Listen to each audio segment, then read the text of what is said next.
Can it be my de la clothes or is it just my de la soul? What I do ain't make believe. People say I sit and try, but when it comes to being de la, it's just me, myself, and I. It's just me, myself, and I. It's just me, myself, and I.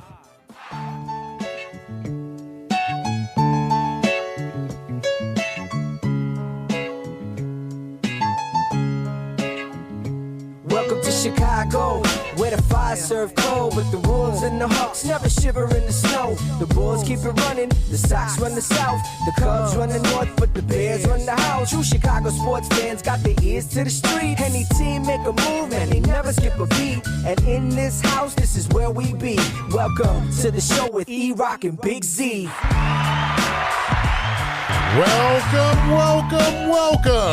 Welcome to Chicago.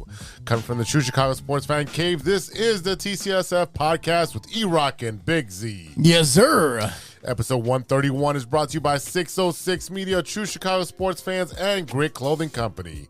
Don't forget to go to gritclothingco.com and get your official TCSF podcast t-shirts. Search for keyword True Chicago and use our promo code TrueFan15 for 15% off your entire order. That is TrueFan15. Go and get your official TCSF shirts now. It's only a month away from St. Paddy's Day, so maybe, try your luck of the Irish and use your 15% promo code TrueFan15 and get you some gear from Grit Clothing Company on the South Side. It's also E-Roc season because his birthday's at the end of the month. That's true. They're after me Lucky Charms. As always, I am Big Z, and I'm here with my boy E-Roc. We're all discombobulated at this point. This is what happens when you record on Zoom for like a month. Yeah, that's true. That is true. Now, what's up, E? What's going on? What's up, Z? What's up, ladies and gentlemen? Welcome to the show. If you're a first-timer or a long-timer, please remember to hit that subscribe button, that notify button, and go ahead and give us a review on your listening app of choice. You can find us on Facebook at True Chicago Fans. You can follow us on Twitter at True Chi Fans and on IG at True Chicago Sports Fans. And don't forget, you can support the show with a monthly subscription at anchor.fm/True Chicago Sports Fans. Go on over there and click on support, and you can subscribe for as low as 99 cents a month. Listen, do you like the show? I do. Are you a fan? Oh, yeah. Then tell your friends, and they will tell their friends, and we can all be friends, just like Biggie said. If you like what we do, if we, pique some interest in the topic that you're thinking about this week, please go ahead and share it with others who you feel would like it as well, or just play it in the car and let some unsuspecting victim listen to our voices for an hour and a half. What's good, Z, man? It's been a little bit since I seen you in person, man. How you been? Oh, man, dude, it's been crazy, man. This work thing is, I don't recommend it. This adulting, man, 0 stars. Okay. No, man, the single guy is saying that. Well, single in the sense that you're not married and no children. Yeah, exactly. No, it's actually calmed down a little bit, but the kids, we started off with a win, then we lost 2 close games. And then we had practice all week last week, but they canceled the games because the Southside schools were getting to the venues like an hour and a half late. Oh. So we would get there first, even though our game was at 6:30, we would get there at 4:30. And they're like, well, you're here and they're here. You guys play each other. And they threw off the schedule completely. Okay. And so this week, because the busing issues, they canceled all the games. So I was practicing the boys, and I was like, you know what? All right, I'm going to dust it off. I'm going to dust it off, and I'm going to dust you off. Yeah, WD-40 my hips. And, I was running the offense with the kids, with the second team, and we were moving the ball pretty good and so forth. I had a breakaway, and I went up for I'm ambidextrous. I can go both ways on when playing the basketball, and I had to cover my ass there. Hey, look at that! And I went up for a left-hand layup. I literally stepped super hard, and I was like, I'm gonna launch off. Man, I was about 6 inches short of fucking dunking. Did you leave a footprint in the court? Oh my God. Like, who left a rhino in here? Yeah, man. It looked like I blew a flat tire. That's how far I was going up and just poof. Your air bubble on your Air Max or no? Man. the kids are like, man, we thought you were gonna dunk. I'm like, yeah. So did I. 20 years ago, I would have dunked. Not no more, man. Oh, man. So they got a good laugh about that, and I told them like, hey, that's gonna happen, but let's work on fundamentals. So hopefully we finish the season. I think we have like 3.5, 4 games left. I'm done with the season already. Yeah, just because of the busing issues and so forth. And we're playing at all the way by the metro station, like Narragansett and Dickens. Oh wow.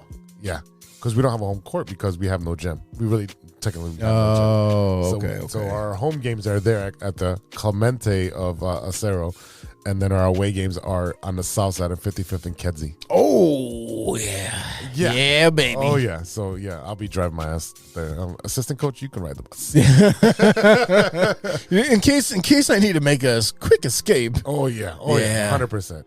And then, I talked about bowling last week and how, like, myself and Steven and Sean and our new friend Tim bowled our asses off and took out the champs from Output, took them out. So it's nice. I got the results, and we made it to the playoffs. Nice. So we're going downstate to Peoria, myself, Sean, and Steve, and Tim. And then me and Tim bought into doubles, so we're competing for a doubles championship as well. And then I ended up being the highest bowler of the day. How high were you? Not as high as he. But with my handicap, because for some reason the bowling.com the official scores still has my average as a 131. I'm an average of 158 now, so they took that average because that's the official average and gave me 80 points. Oh, I get it. Added to all my games, so I ended up being the highest score bowler. Yeah. I'm like, I'm not going to say shit about that. Right. On a technicality. Yeah, on a technicality. Right. We'll take that. And then I bowled on Valentine's Day and scored That's no so higher sweet. than a 125. Playing with your balls on Valentine's Day, that's so sweet.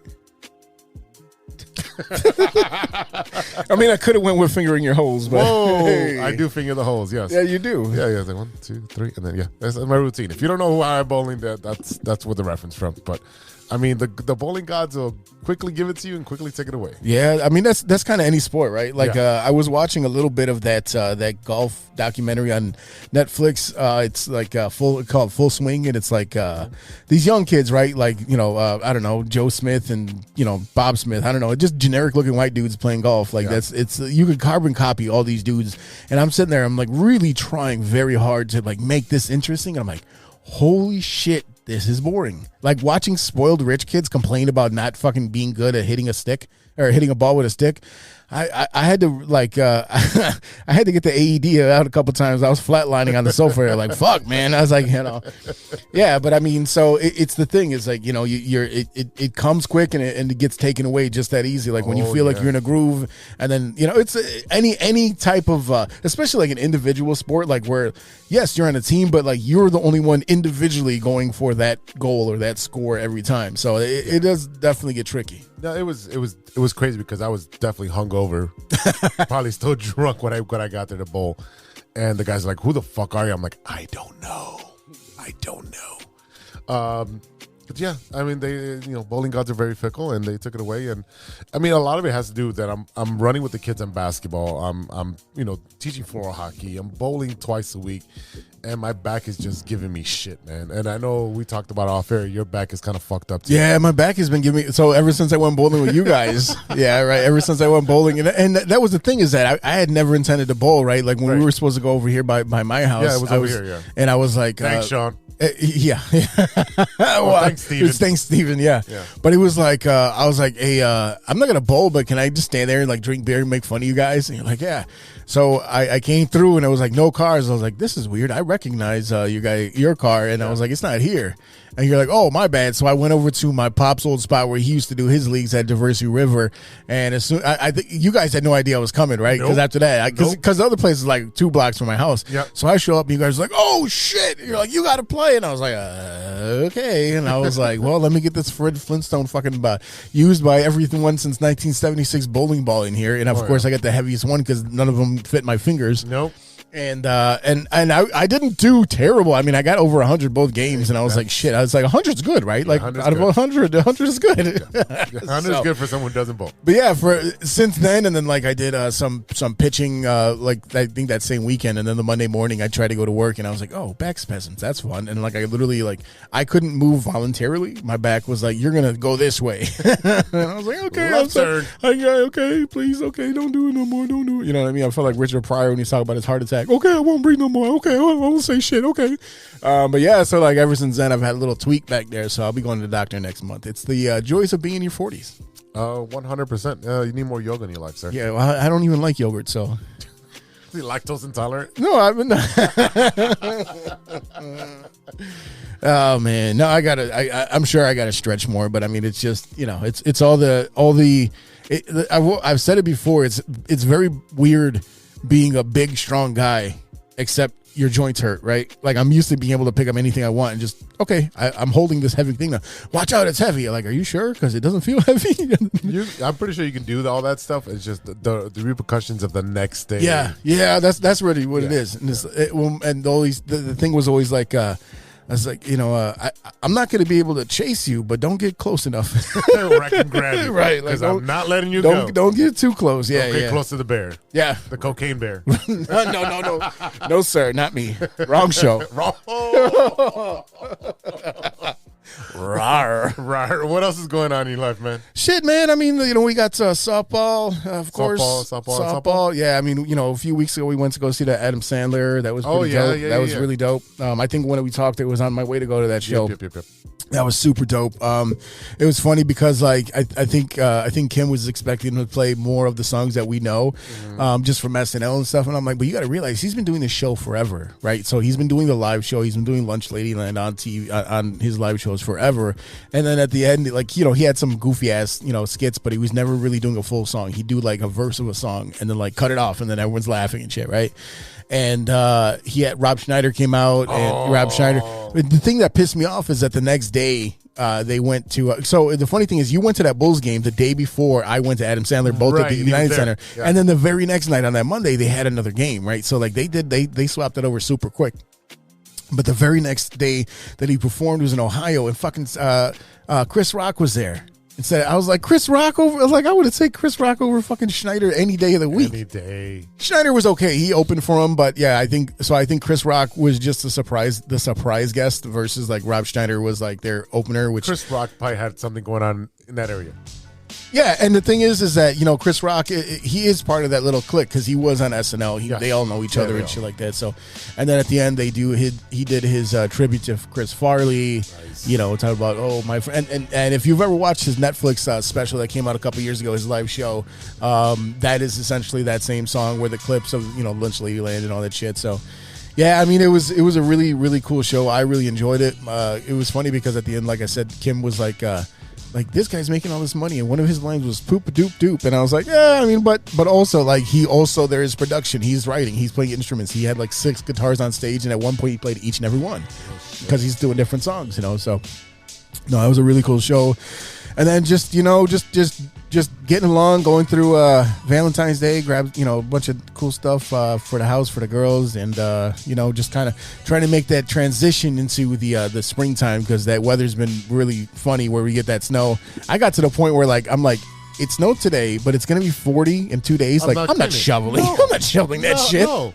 It snowed this week, and I'm like, my mom's like, do you want to shovel? I'm like, no, do you? It's gonna be 45 degrees tomorrow. Right. It's all gone. It's all gone. Yeah, we found where my daughter left the snow shovel in the backyard because it was covered in snow, so that once it melted, it was there. Wow. Yeah, but I mean, other than that, we're getting ready. Next weekend will be my oldest 13th birthday, so yeah, that's gonna be it's gonna be really cool for her. I can't teenager now. I can't wait to have just 2 ladies in my life that I love very much and have been around in my life for a very long time be on the same fucking cycle. That's gonna be super fun. And then sure enough, before I know it, there's gonna be 3 of them. So that'll be a lot of fun. And the dog. Yeah. And the cat. Yeah, I know. You kind of did that to yourself.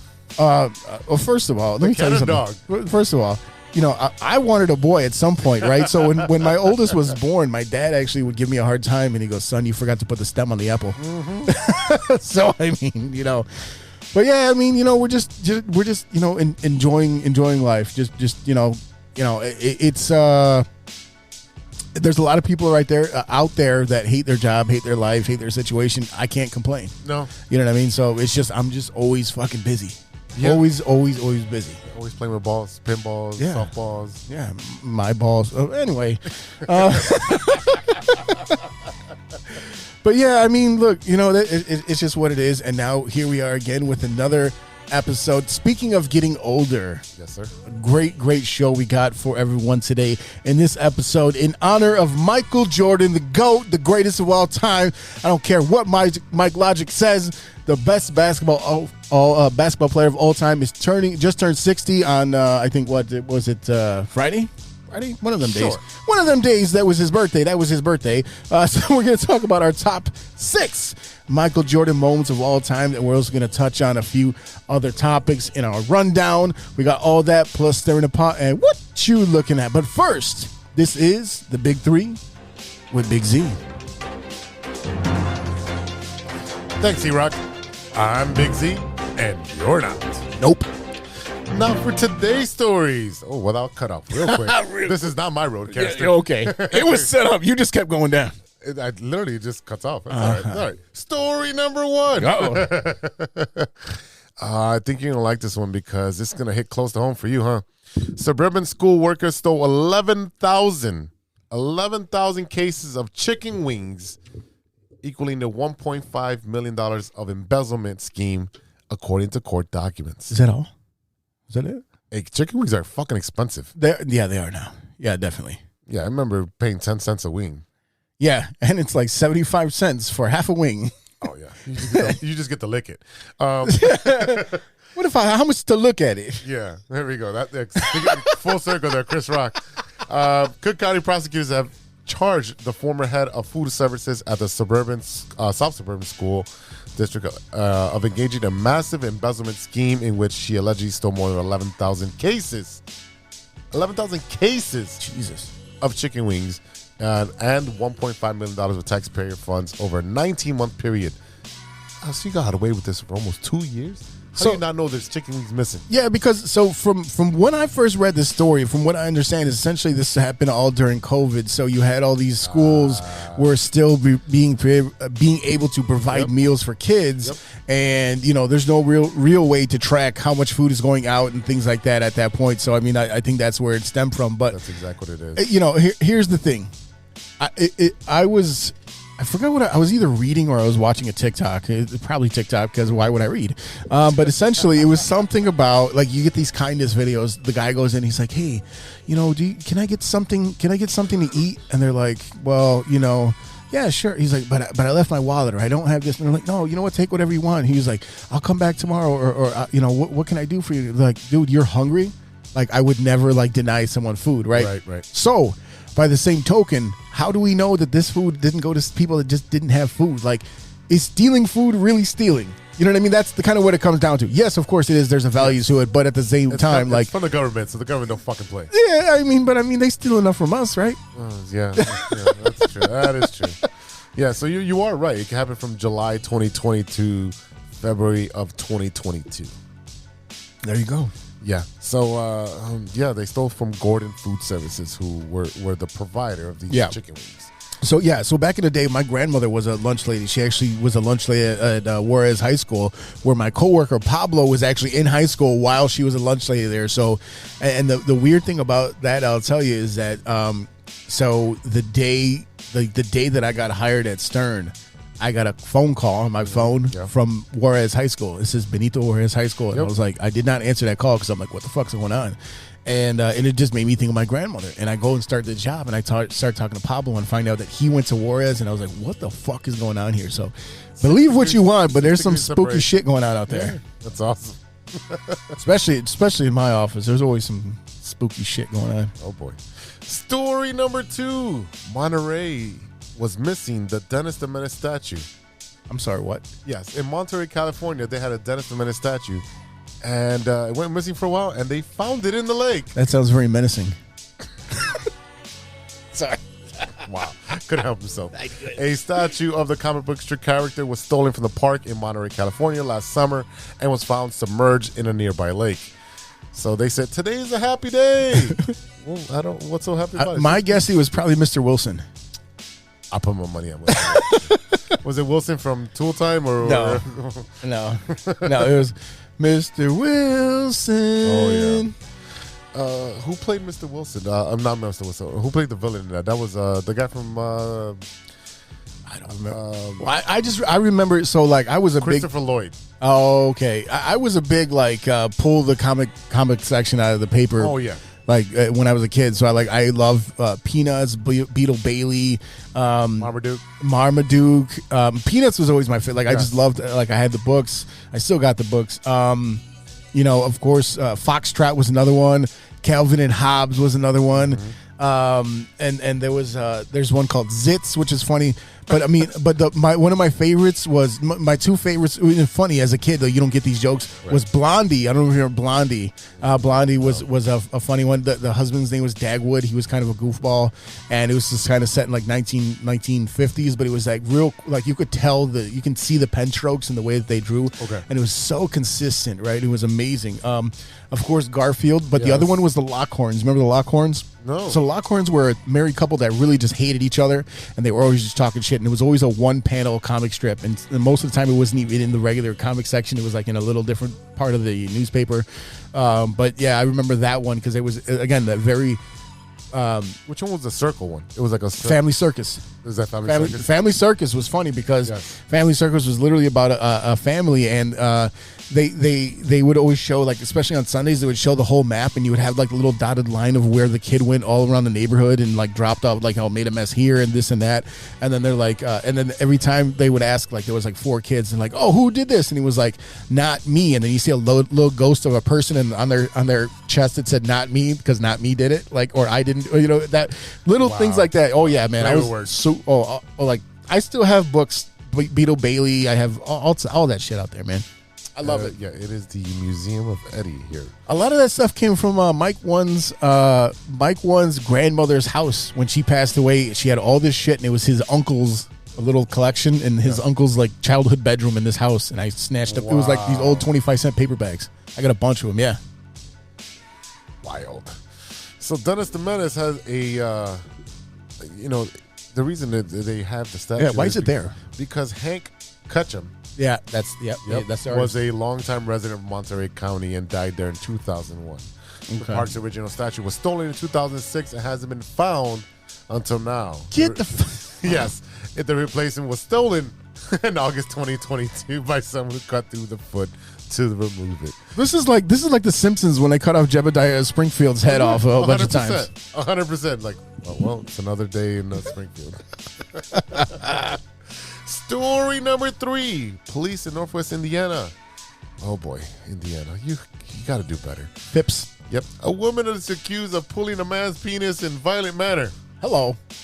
That's not the happy ending you were asking for. Porter County, Indiana. Woman in Indiana was arrested Tuesday after allegedly pulling a man's penis in a violent manner. Ouch. Just before 7:15, police responded to the 700 block of Dearborn Road, located in Portage Township, on a battery report. Well, I thought batteries were not included. Upon arrival, police met with the caller, a 26-year-old Valparaiso man who stated that he was in a verbal argument with Zephany. Wow. I'm sorry. Zephany with a Z. Pennywell. Wow. What? She's 20 while in the kitchen. Man told the authorities Pennywell chased him, grabbed him by the shirt, and then grabbed his penis in a violent manner. Police report states that Pennywell allegedly would not let go and began to pull. Dude, usually you have to pay extra for that kind of shit. Oh, yeah, that's usually the clip I have, yes. A roommate provided police video footage of the incident. Oh, shit. It's going to be on Pornhub. Gonna be. It's probably making millions right now. It's probably where they got the footage from. Like, excuse me, that's evidence? Like, yeah, 20 million views of evidence. Oh, my God. Pennywell charging the man and then grabbing his groin area for a short period of time. So was it short or was it long? Hey. She was later taken into custody at a bar at the 300 block of U.S. Route 6. Wow. Was she still wearing her stilettos at the bar? Oh, my God. While at the bar, Penny told police she warned the man to stop antagonizing her. She said that the next person who annoyed her would get the... it's censored out. I'm saying dicked. I'm pretty sure that's what it says. Yeah. Yeah.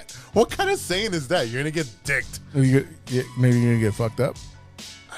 I don't know. I don't live in Indiana. I don't speak their language.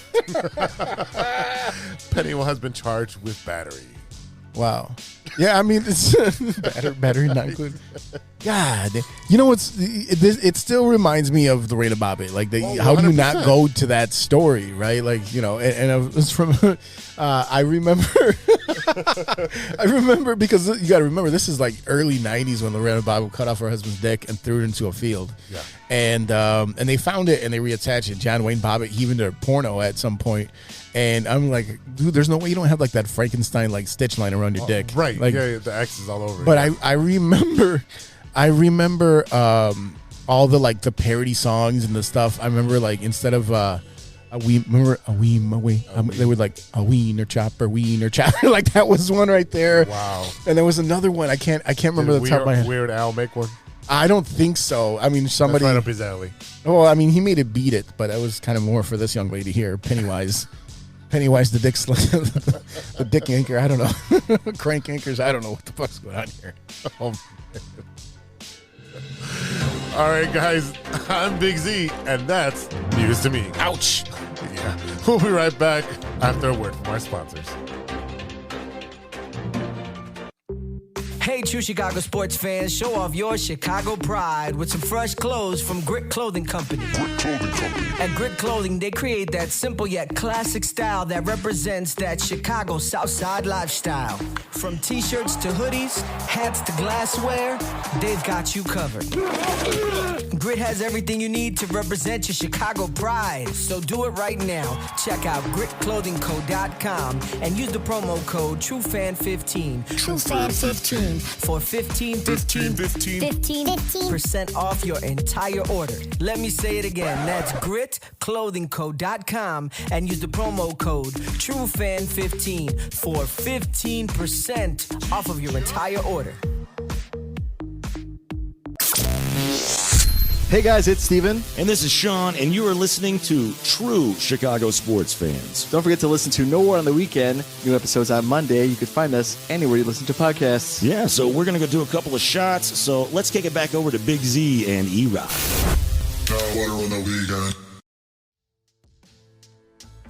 Welcome back to the True Chicago Sports Fan Podcast with E-Roc and Big Z. Yes, sir. Hey, E, give us the rundown.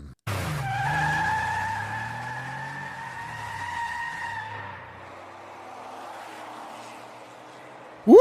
Watch your feet, baby. Oh, man, you almost ran me over there.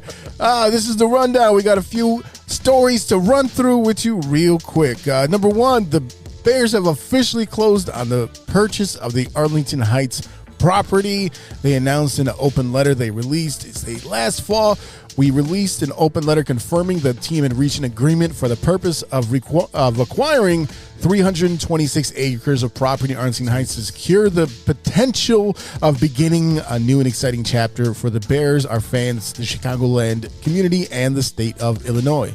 This week, we took another step towards realizing that vision by closing on the Arlington Park property. Final purchase does not guarantee the land will be developed, but is an important next step in our ongoing evaluation of the opportunity. There is still a tremendous amount of due diligence work to be done to determine if constructing an enclosed state-of-the-art stadium and multi-purpose entertainment district is feasible, but I'll tell you this, you don't close if it's not feasible. It's going to be feasible. And people are like, well, I don't see the Bears moving. Yeah, Fuck okay. They ain't. Yeah, okay. Fuck they ain't. Yeah, I mean, and that's the thing, too, is like, well, there's Chicago Bears, there's this, there's that. I'm like, look, Dallas plays in Arlington. Like, why can't we play in Arlington Park or Arlington Heights? Like, New what's York the problem? plays in Jersey. Right. So, you know, and the thing is that the Bears came out, they've been talking about it. I know that Mayor Lightfoot is very, you know, like, she kind of shot herself in the foot, all worried about winning games. Well, okay, well, we're worrying about leaving your ass. Like, Yep. that's what it is. And they can't replace the team there because The Bears have the trump card. Correct. There's no team that can come within 200 miles of the Bears. So they would have the final say if they say, oh, we want an AFC team. Nope. Right. Exactly. You know what the Bears would do? Like, you want an AFC team? We have this brand new badass park here.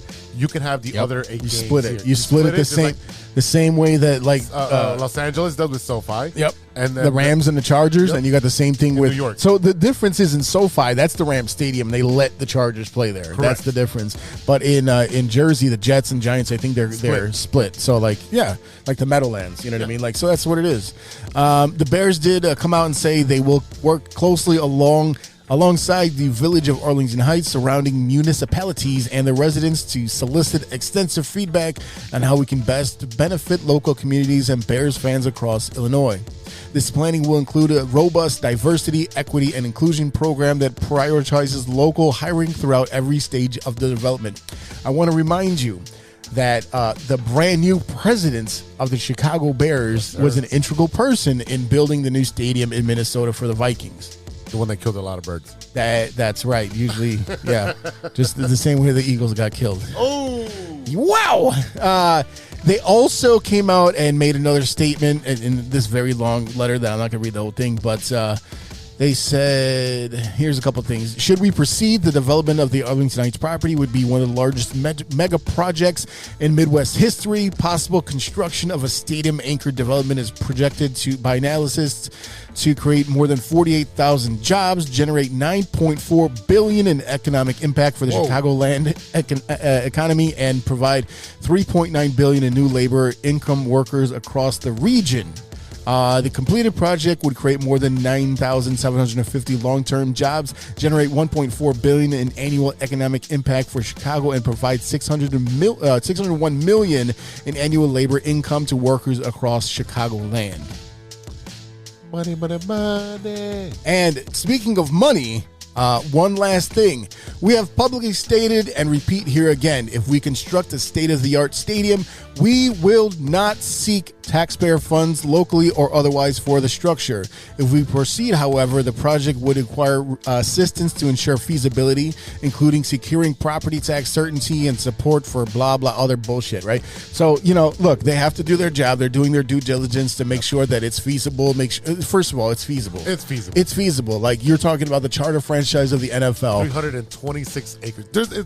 You couldn't find a spot for a damn stadium. You got the stadium, you got your hotel, you got your sports book, you got your shopping, you got your there's a concert venue right there. You can still have your stadium that you use for the big events and still have an outdoor venue that you can do for outdoor events, just like Ravinia does. There's so much possibilities. It's gonna screw over the United Center, the Soldier Field, All-State Arena. It's going to take away from those venues.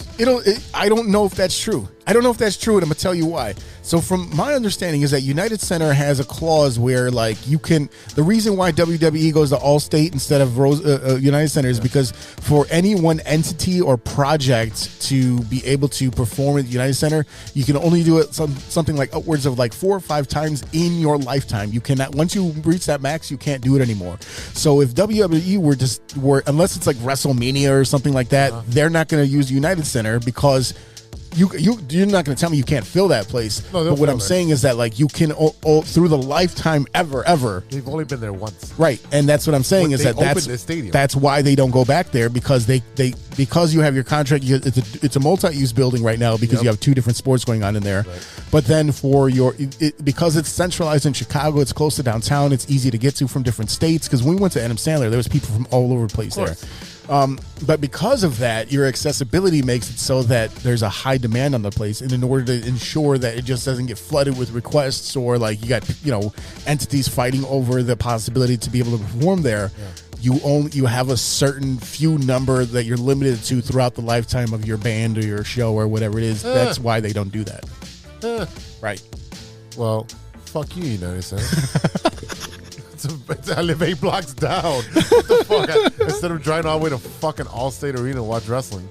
But that's I don't know how long that's been around, but that's part of their thing. That makes sense. Yeah. All right, Jonathan Taves Jonathan Toews, I mean, there's been a lot of talk about him possibly leaving the Blackhawks, but he's out indefinitely with an injury. Yeah, the Blackhawks captain Jonathan Toews provided an update with his health before Sunday's game in a statement through the team, revealing that his recent absence because he's still dealing with symptoms of long COVID and his chronic immune response syndrome. So obviously, we talked about this ad nauseum, that why he was out for such a long time. Right. It took a while to get there. But in a statement, he said, first of all, thank you to all the fans who have shown concern about my absence. I'm still dealing with symptoms of long COVID and chronic immune system. It's been really challenging to play through these symptoms. In the last few weeks, it's reached a point where I had no choice but to step back and concentrate on getting healthy. I am thankful for the patience and support of my teammates, coaching staff, and the entire Blackhawks organization. This is a huge blow to the Blackhawks because they're on the brink of making these trades to make their team better for the future and moving on from the championship years. Toews and Kane are two Hall of Famers that, you know, they're going to be Hall of Famers. Let's just be honest with you. So they're looking to get some type of haul for the next draft and the next draft of that and so forth. So this takes a blow. It looks like Toews will be here. And look for Kane to be traded, though. Well, and that's the thing, too, is like you're talking about a 34-year-old, and he hasn't played since January 28th, right? So like he's been on the shelf for quite some time at this point, and he didn't play the whole 2020 and 2021 season. You know, that season there, he didn't play at all because he had that chronic immune response syndrome.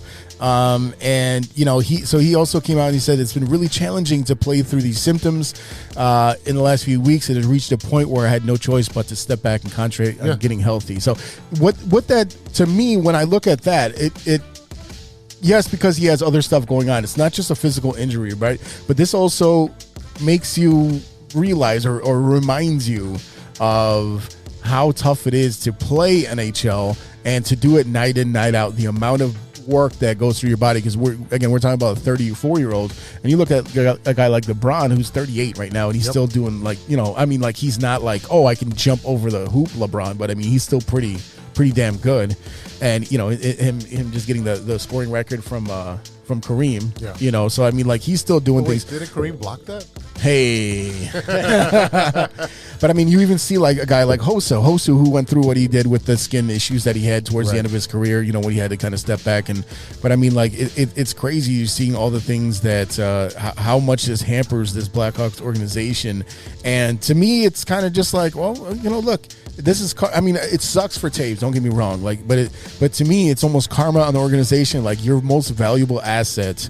I mean, Kaner is still very good. I think Kaner just moved up the list on all-time points. Also, third in U.S. more players, but which is impressive because I mean, but I mean, the fact of the matter is that, again, it sucks that it's happening to Toews, but it's so, to me, it's like karma, because I was at Lids yesterday, and I found a really dope Blackhawks hat that had like a little patch on the side. It's like Spirit of Chicago, and I almost bought it. I'm like, yeah, but I still can't fuck with Blackhawks right now. It just leaves a bad taste in my mouth after all the shit that we just found out in the last couple of years. Yeah, it's really hard to be a Blackhawks fan right now. I understand what you're saying, but I mean, Toews has always been my favorite. I know Kane is the better player overall, but Toews has always been my dude. Toews is a better player. Kane is a better scorer. Yeah. That's what I meant. So yeah, but Toews has always been my dude, captain, and I wish him to get well very soon. I know he's probably going to end up retiring. You know, if I were him, I'd probably go down that route, right? Like, that's kind of where you are in your career. I mean, and look, your last championship, regardless of the fact that you had 3 championships in the span of 5 years, it was 8 years ago. That was 2015 was 8 years ago. Whether you want to believe that or not. Take me back, son. Take me back. Take me back to good times when we had championships in the city. Yeah, speaking of missing championships, the Chicago Bulls completely suck donkey balls. They have lost, I think, the last 6 going into the All-Star break. DeMar DeRozan has hip issues, and Billy Donovan just sits there and, well, you know, they did good things, like go up by 20 and lose by fucking 5. Like, how do you do that? How do you consistently? And if one thing about the Chicago Bulls is they are absolutely consistent, because they find a way to, like, lose games. They finding a way to lose games. It's one thing, like, when you're at the end and you're trying to squeak it out, And it just doesn't work out. Look at the Super Bowl, right? Like, it's just like, hey, Kansas City took advantage of that flag, which was a flag, ladies and gentlemen. It was definitely. And they missed I don't care what earlier. I don't care what your bet was. It was a legitimate flag. But you look at the fact that right now they just cannot get out of their own way. The chemistry is just really weird.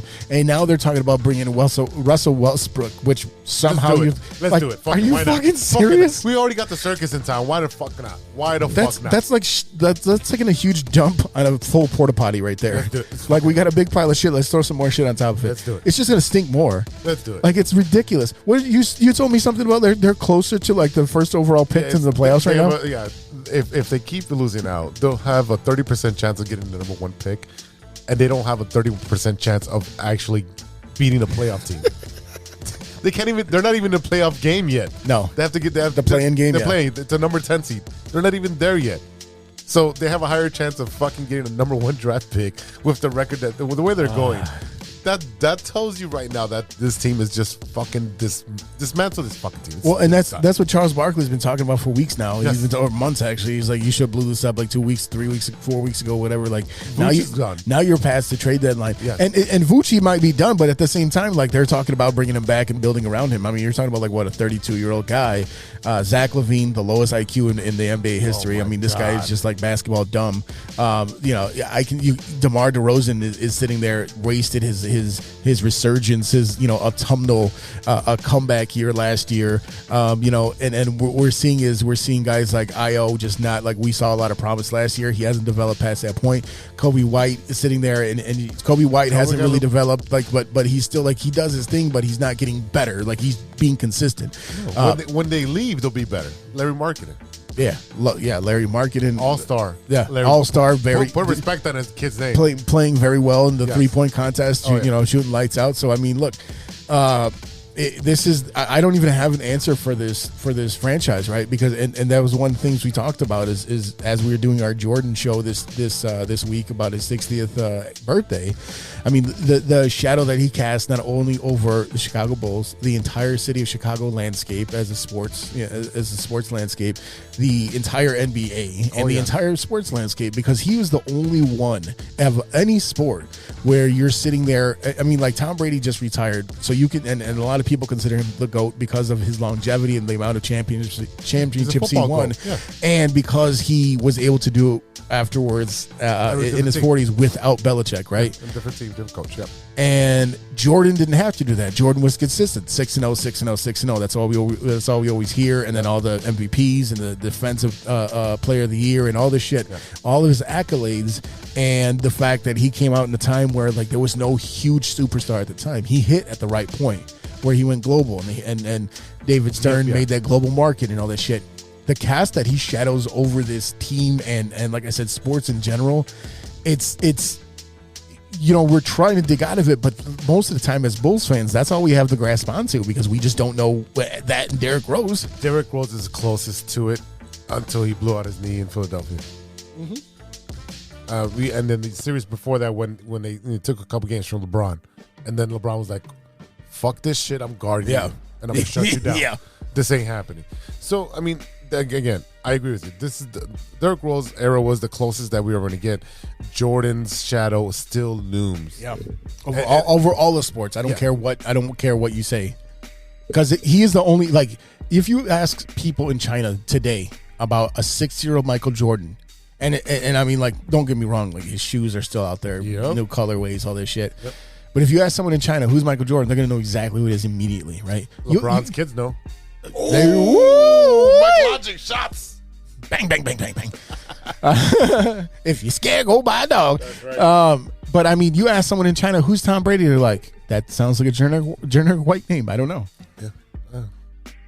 Yeah. So I mean, sorry. So I mean, like, that's the thing, is that you're never gonna get out of Jordan's shadow. I don't care. You know what I mean? Until you make a serious run at the championship. Well, and even then, you have to win one. No, you have to win one. Yeah. You have to win one. The only way that Jordan's statue is still not just, a main point of focus when you go to the United Center is if you win one, and you win one convincingly, and not a pop-up, Not a 2005, 2016 championship, Yep. a pop-up. You have to do it year after year like the Blackhawks did. Yeah, and with that consistency, and that's the thing is that your Sox with your 05 championship pop up. Now the Cubs, the championship was a pop up, but they were going to the playoffs for Yes, a couple they years were before that, consistent, yes. and then a couple years after that. So that was just they're like, oh, it's a dynasty. It's whatever you call that, whatever you want. That was the championship era of the Chicago Cubs, right. But you've never seen any of these other teams, and we talked about it before. Are there any superstars in Chicago sports right now? Name one relevant superstar, quote unquote. There's not one. Well, the Sky lost their superstars. Oh, they lost everybody. The whole team was like, all right, fuck this, I'm out. They got him. Yeah. They went on a field trip to anywhere else. Besides the Blackhawks, But are Taves and Kane superstars? They're not superstars anymore. Kane is still a superstar. He is not a superstar. You don't think so? No, because if you look at if you pull the top 10 players in the NHL, Kane is not on there. Okay. You understand what I'm saying? It's It's like if Walter Payton won in 1982 and then 1992. Well, is he still a superstar? He's known, but that doesn't make him a superstar, right? That's the difference. Okay, so go down the line. So we're saying Bulls, no superstars. No. Blackhawks, no superstars. No. Skies, empty barren. Yeah. White Sox, no. Cubs, No. Not right now. not right now. I mean, people know who Dansby Swanson is, but again, baseball is always such a not Mike localized Trout. sport. Right. He's not Mike Trout. But even then, people don't know who the fuck Mike Trout is unless you like baseball. yeah. He's not a Yankee. He So, doesn't play for Judge? Is it Aaron Judge, but Aaron Judge plays for the Yankees. Yeah. Unless you play for the Yankees, Dodgers, Cubs, or Red Sox, you're not really you could be the best. You're not transcending just the sport. Exactly. I don't care how many commercials you do. Yeah. All right, so then we have none. Yeah, that's what I'm saying. There's no superstars in the city of Chicago right now.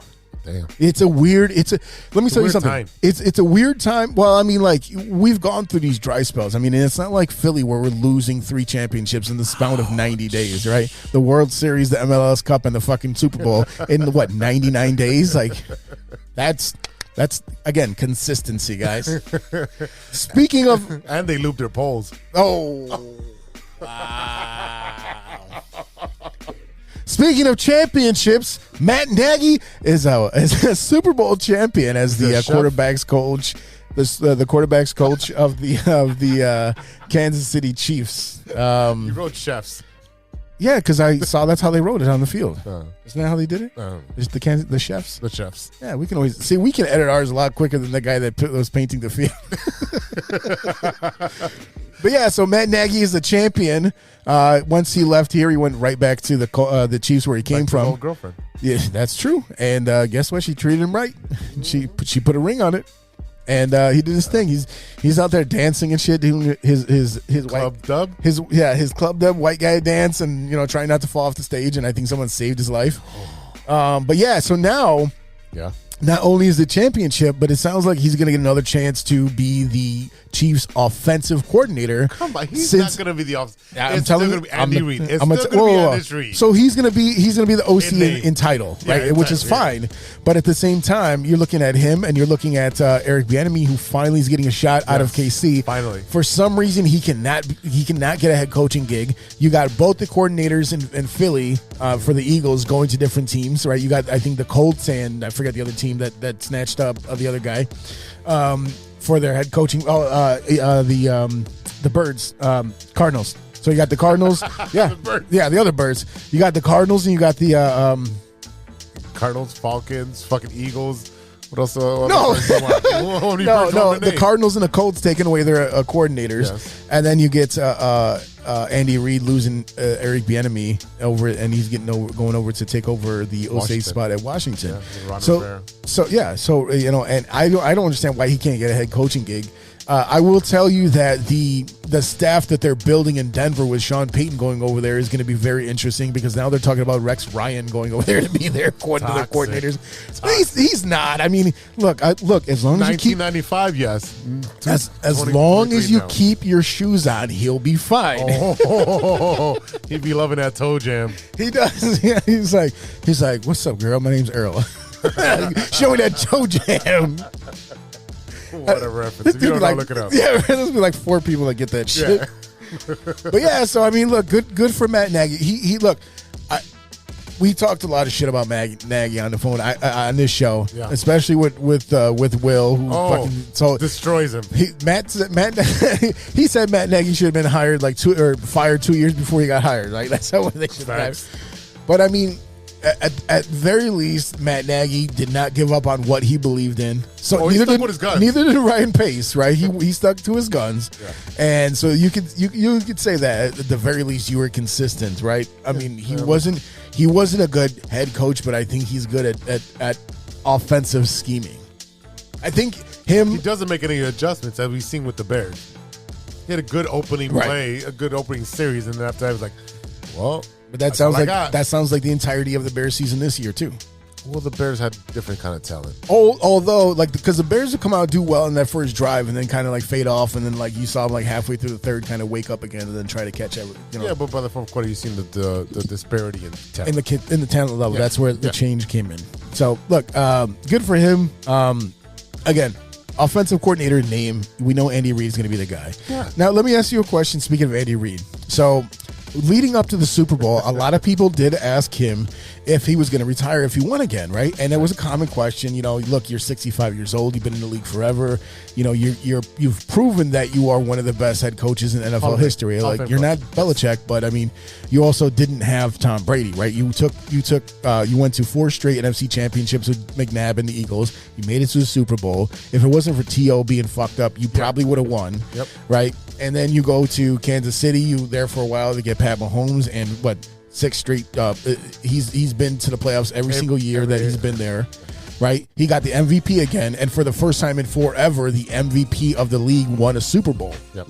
You know, Jalen Hurts loses in the national championship game, gets benched in the national championship game, loses and comes in seconds for the MVP against Mahomes, and then loses in the Super Bowl. That's got to be salty as shit, like all the way down the line. I mean, that kid's gonna have a chip on his shoulder. He's a fantastic bridesmaid. I got to tell you that he got a whole closet full of different dresses.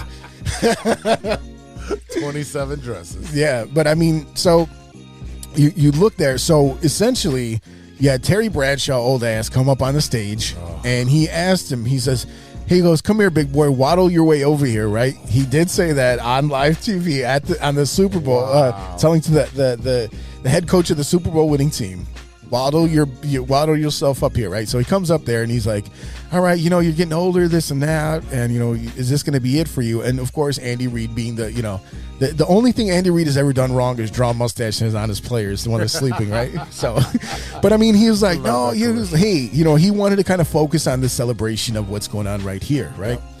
And everyone just tore into Terry Bradshaw. Oh, this and that. And he was like, and to me, he was like, look, obviously they're fucking friends, right? They would dress him like that, Right. And then he's like, look at me. Terry Bradshaw always talks about being old and fat, right? And, you know, he just giving him a hard time. It's his buddy. But he wasn't the only one that asked Andy Reid if he was going to retire. It's a common thing. Like, are you going to leave on top?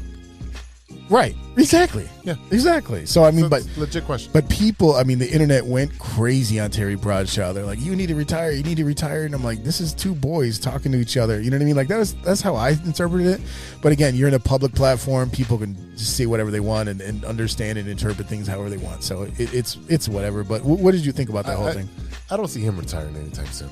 No. I think he's gonna go out on his own accord. I mean, you got fucking, what's the, Pete Carroll's fucking 99 years old. He is 99 and a half. Yeah. But he lives in fucking Seattle, so that cuts gives you 20 years of life expectancy. Fucking he also has the strongest jaw muscles of any human on the planet with those fucking bubble yum chewing motherfucker over there. Chomping. I mean, could you imagine standing and just say, hey, Russ, hey. I'm like, oh God! I mean, the worst ASMR he only of all chews time. gum during the game. He doesn't chew gum outside of. No, because when he's outside of the game, he's sucking down children's souls, so he can stay alive for one more week. Okay. This show is sponsored by True Blood. Look for the new season of True Blood on HBO. So you know what's funny? TNT got the rights to show True Blood now. I was watching it last night. Yeah, I was at the bar and I was like, why are we watching True Blood on TNT? Literally fucking porn. Yeah. He's like, boo, it's me, Bill Compton. Yes. I'm pale and creepy. It's like And old. even though I'm 50 and you're 20. Oh yeah. Yeah. Okay. Everyone looks super young, and I'm like, holy crap. So, I want to touch on another controversial topic real quick before I get to my last part here. Yeah. Tiger Woods. Tiger Woods apparently walks around with tampons in his pocket. And after he made a shot in his, I don't even remember who it was because golf is the most boring shit of all time. It's fun to play. Not to Sure. Well, it's fun to play, but also like anything's fun to play when you're drinking. Like, Well, that's what I mean. yeah, but I'm not watching. I'm like, you know what I mean? Like that. Yeah. Oh god. I get that. Like you go bowling because there's drinking. Yeah, I went bowling once. You No. You went bowling with your company. Yeah, but that was like they were getting ready to tear down that bowling alley. That's why we went in the town where we work. And they're drinking. Yeah, I mean there was only I only had 3 or 4 pitchers by myself. But yeah, so Tiger Woods made a shot in his own tournament after all the shit that he's been through, and he passed along a tampon to his fellow player who he made I'm sure he had to bet or he's talking shit, and you just kind of like slipped it to him. And a lot of people lost their minds, talking about feminism and how can you, make it a joke about, him needing a tampon because he's a woman and this and that. And I'm like, he's not. That's the problem. Is like I don't disagree with watching what you say or like being courteous and being respectful of different people, whether they're man or woman or their culture or their race or whatever it is, But I mean, this was clearly like an inside joke between him and his buddy. It wasn't meant to be seen. And they had to zoom in on his hand, right? So I mean, like shit like this was probably going on forever. But the problem is that everyone has a high speed, like high definition camera in their pocket at all times, and you zoom in quick enough. I'm looking at the picture, and it looks innocent as hell. It looks like they're holding hands. Almost, yeah. Right. And he's and then the other golfer's name is Justin Thomas. Oh, okay. Okay, so sure. Yeah, like whatever, just fucking general Billy white Smith, guy name. same, Yeah, same exactly. guy. Yeah, and Tiger's got his eyes, kind of half shut because he's probably high as hell. And all those painkillers. Yeah, falling in that ditch. Rolling. Okay. So it looks like they're holding hands. You don't even see the tampon. Yeah. So yeah. I mean, it's an inside fucking joke at this point. Yeah. It's probably like stop playing like a pussy. And I get. Look, that's the thing. Probably what it is. Is that? And here's the thing. Two friends just talking shit. Yeah, and that's the thing. They're like, well, it's degrading to women. I understand what you're saying. I understand the sentiment, but at the same time, he wasn't saying anything directly to a woman. He wasn't hitting her. He wasn't putting her down. He was basically telling his buddy, "It's like maybe you're on your period." Like I don't know, man. Yeah, I don't know. I just feel like sometimes we're getting to the point where stuff is getting really blown, really out of proportion for no reason. Yeah, I mean, during the summer.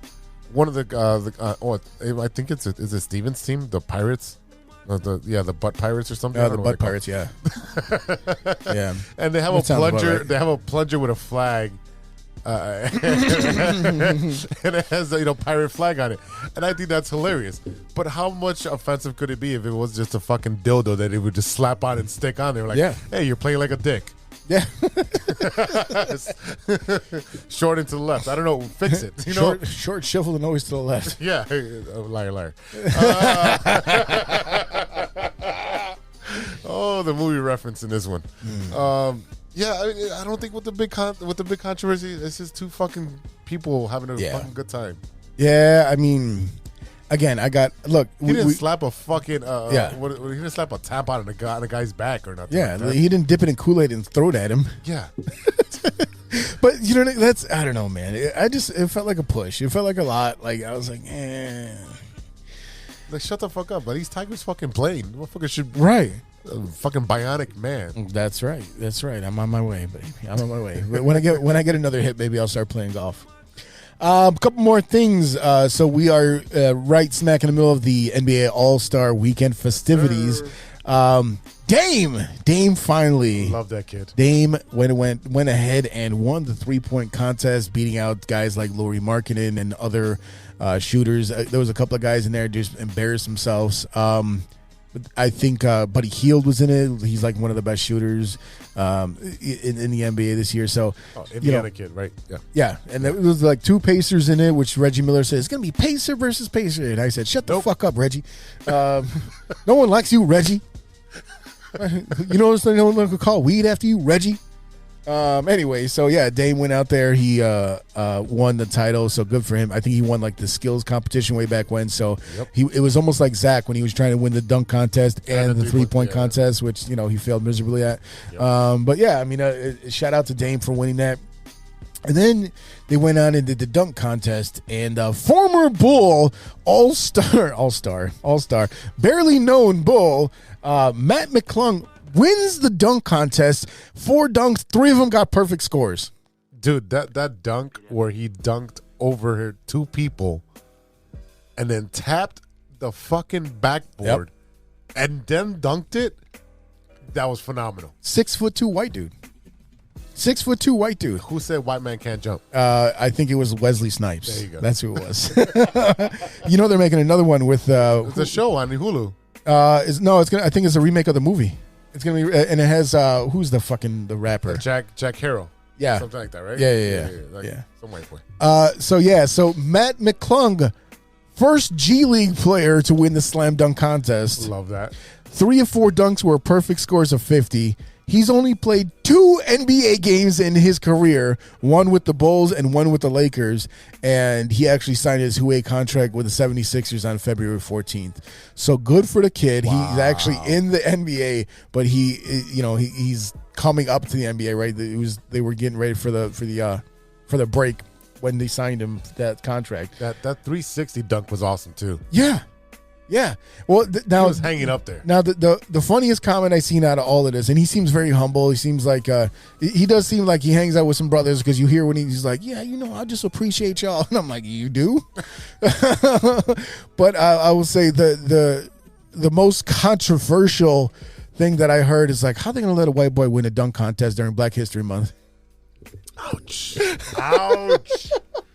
Oh, Barry won it. John Barry. Oh, did he? No. Yes. But is this? Brent Barry. Brent Barry. Right. I was gonna say, does that count though? Because isn't that one where like all the players were white? Like you could only have one black player. No. We're talking about the Barry that. What did he play for? The Clippers. Did he? Nah. Whatever. Yeah. I don't Clippers. Care. I don't care. I don't care that much, to be honest with you. I just thought it was a funny comment.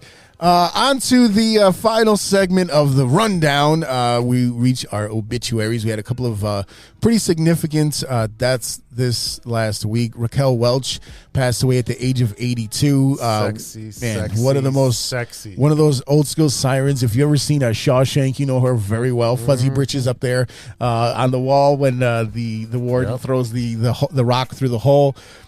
She rose to fame in her back-to-back roles in Fantastic Voyage and 1 Million Years BC, both in 1966. It was She's the whole. Always been referenced in anything as far as like who's the sexiest woman of all time, right? Raquel Welch. Doesn't matter. Yeah, I mean, yeah. She blew up in the 60s and 70s. She got a bunch of Golden Globes. I mean, even in their 80s, and I mean, she was just absolutely gorgeous woman. So, she was one of these. She was one of the first like post Marilyn Monroe sex symbols that you saw out there, right? But she actually had talent. Yeah. No, she could actually act, right? Exactly. Also passing away, a longtime MLB star and Hall of Fame broadcaster Tim McCarver passed away at the age of 81. Yes, he was the Ford Frick Award winner in 2012 for broadcasting. He was a MLB vet, 21 years, and Hall of Fame broadcaster. Like I said, he was collected 2 World Series rings with the Cardinals in 1964 and 67. He was a catcher for most of his career, and he played all the way from 1959 to 1980. But then he went on to broadcast for Fox for ever. He called just about every World Series. I mean, he was phenomenal. I loved him. Right, absolutely. I mean, and he was one of these dudes that was like in the game so long, around the game so long, that he knew all the nuances, right? Like once you play for that long, right? You're talking about what, a 21-year career, right?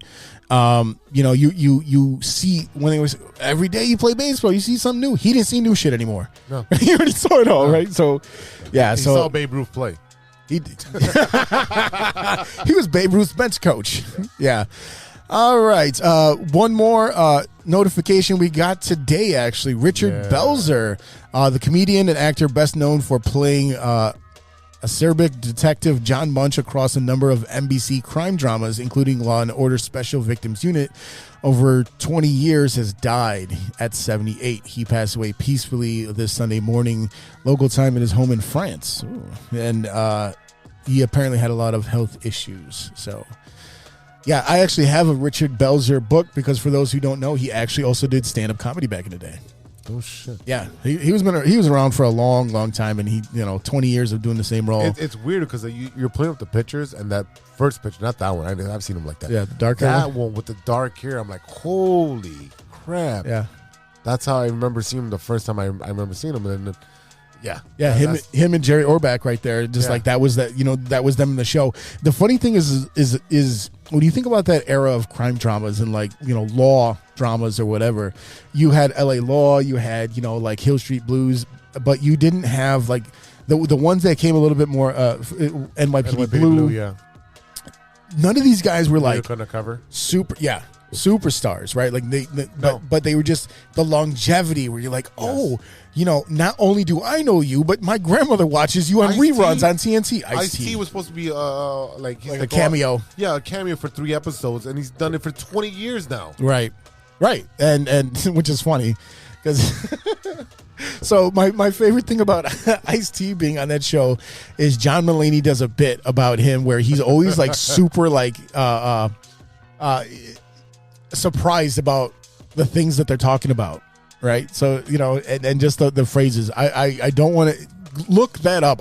John Mulaney talking about Ice-T on fucking Law and Order. It's hilarious. Last but definitely not least, as you heard to start the show, Dove, Trugoy the Dove from De La Soul passed away last week at the age of 54. For those who don't know anything about De La was making their own shit. It was like Tribe. At the time when you had all these guys, especially West Coast hip hop, like gangster rap and shit like that, De La was middle class guys, and they're like, look, man, we're just making funky shit that we like, that's fun, that's like not heavy, right? And like you look at when they came out in 1989 with 3 Feet Highs and Rising, like I said, it was everything was aggressive and guns and shit like that. And we're like, look, man, we're just like, we're telling you that we're dope, and like that's what every line is about. Like we're having fun, and like the fun, like how much you can't listen to party. Yes, and play. Yeah, we're just gonna have fucking fun at a house party. Let's play this music. You can't not enjoy De La and just like not have a good time. Like it's party. Yeah. De La, like I said, Tribe, like what I mean, like Lords of Underground, like all of that right there. Leaders of the New School, like all of that shit back in the day, it just felt good. And it's crazy though, because we're getting to the point. I was thinking about this the other day. When we were young, rappers were dying from violence, from gunshots and shit like that. But in the past like 10 years, we lost a member of the Beastie Boys to cancer. Mm-hmm. We lost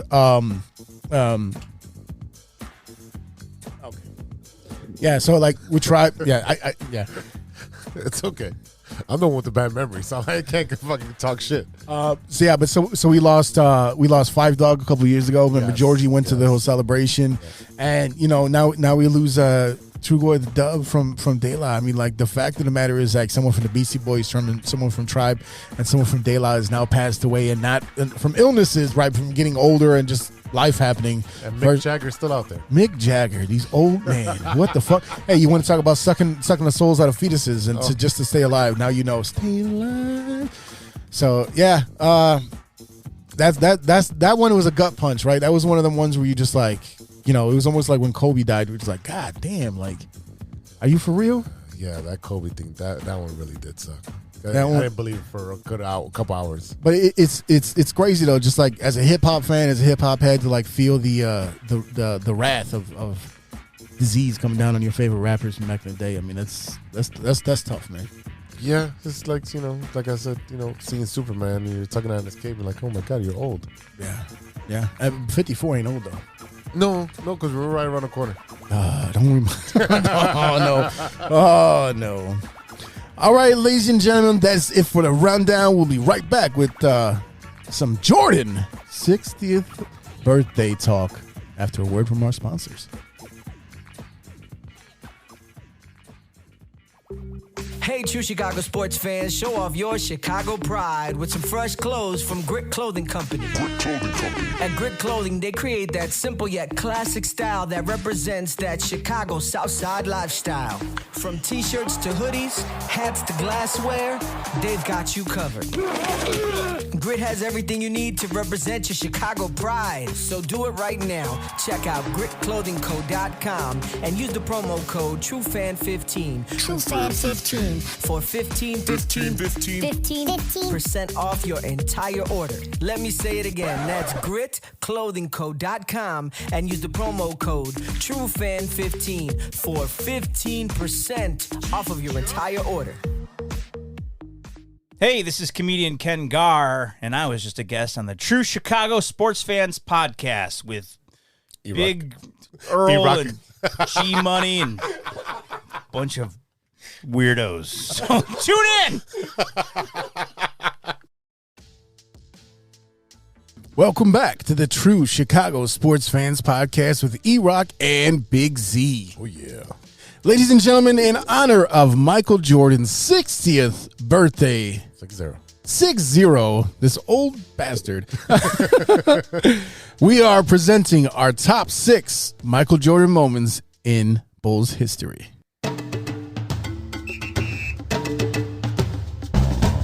Sometimes I dream that he is me. Got to see that's how I dream to be.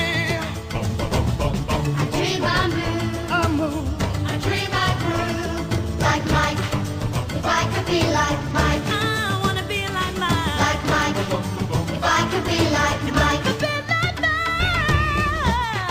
Be like Mike. Yeah. Oh, yeah. Hey, LeBron, you ain't got no damn theme song. You know, the only thing I hate about that song is that there's a movie called Like Mike with Little Bow Wow. And that was inspired. The name of it was inspired by that song. Never saw it, never want to see it. Doesn't exist. Oh, I've seen it. I've seen it. Yeah, he couldn't be like Mike. No. He couldn't be like Mike. Okay, coming in at number 6, I have the Shrug. Now, this has very significant importance to this show, but for the background of the situation, this is in the 92 Finals, Game 1, the Bulls against the Blazers. The whole thing was that he wasn't a very good three-point shooter, right? Like, Nope. he was, at best, a mediocre three-point shooter, making just 32.7% of his shots from there, and in the 91-92 season, he only made 27% of the shots of his three-point shots. But in that June, he stitched together perhaps the most memorable three-point shooting sequence of all time. His rat-a-tat firing of 6 three-pointers against the Trailblazers in the 92 Finals led to the Shrug, one of the best reactions in NBA history. Now, So from my recollection, the Shrug was meant to go towards Magic Johnson because he was on the call. yeah, that was the whole thing. He looked over, and Jordan was not shy about like making sure that everyone knew how he felt about them. Right. After he had to overcome everything playing the Lakers and finally making it to the first finals in 91. The fact that he did the Shrug and just looked at him and was like, shit, I don't know how I did it either. Yeah. That's exactly what felt like at bowling last week. I have no idea what's going on, but it's going. Yeah, I mean that's one of the most iconic things that Jordan did was the Shrug, and like it's big as the ocean right now. That's how big the rim is. I'm just shooting, it's going in. Right, and now here's the thing: is for those who have been following us for a long time, should know the significance of the Shrug to our show. But for those who don't, the whole show started because his Last Dance came out, and his bodyguard with the little white afro did the Shrug after he beat him in Game of Quarters, and so the bodyguard's son reached out to us, and we did an interview with him, your phone conversation, John Marco Wozniak. yeah, and that was the rest is history. So I mean that is why it's important to not only the show, but that was why I picked it for our number 6 overall. So I think our Jordan new moment. shirts should have the Shrug on it. That's a good idea. I like that. I do like that. All right. Coming in at number 5, we have the shot Over Elo. The inbounds pass comes into Jordan. Here's Michael at the foul line. A shot on Elo. Good! The Bulls win it! They win it! Set the Cleveland Cavaliers. Michael Jordan hits it at the foul line. 1-100. Yeah, Michael Jordan hits the shot over Elo. That was, what was this? May 7th, 1989. Wasn't a championship. Wasn't a champion yet. And the thing is that the Cleveland Cavaliers were actually good. They had Steve Kerr on that team. Mark Price was on that team. Doherty was on that team, I believe. Yep. Who else is on that team that was fucking good? Ron Harper. Yeah, Ron Harper was on that team before pre-Bulls. Ron Harper. Right. Yep. Yeah, so I mean, the thing is that this was brought to light again, during The Last Dance. All these years later, it's thrilled to see Jordan take himself back there when he was speaking about the moment. Again, they weren't a championship yet, and each of his fist pumps in Cleveland were fueled by contempt for anyone who didn't believe he'd ever become a champion. This was only his second playoff series victory, but both him and Doug Collins, the former coach of the Bulls at the time, say it really propelled the team to greatness. Now, this along with the Byron Russell shot. This is that shot where you're like, oh, okay, this is that exclamation point to show, yes, I can do this. I can be that dude in the NBA. If I remember correctly, they were down in that series, and they were written off. Well, I mean, they were the underdog for sure. It sounds like they were written off, but they didn't write back. There you go. The Cavaliers.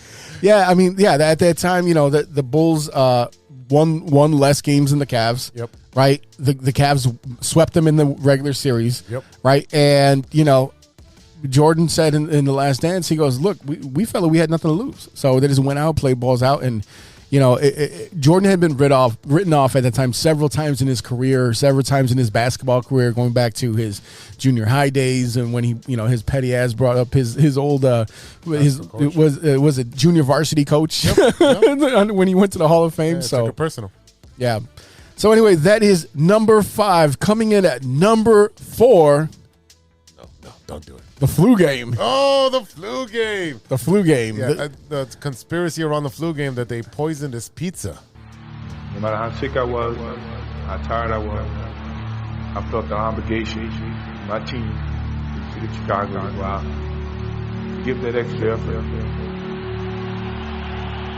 The big story here tonight, the story concerning Michael Jordan's physical conditions. This Jordan arriving about 2 hours ago. He is suffering from flu-like symptoms. And Jordan trying to slip it, and then kick it back and hit. So Michael Jordan, despite visibly shaken by the flu symptoms.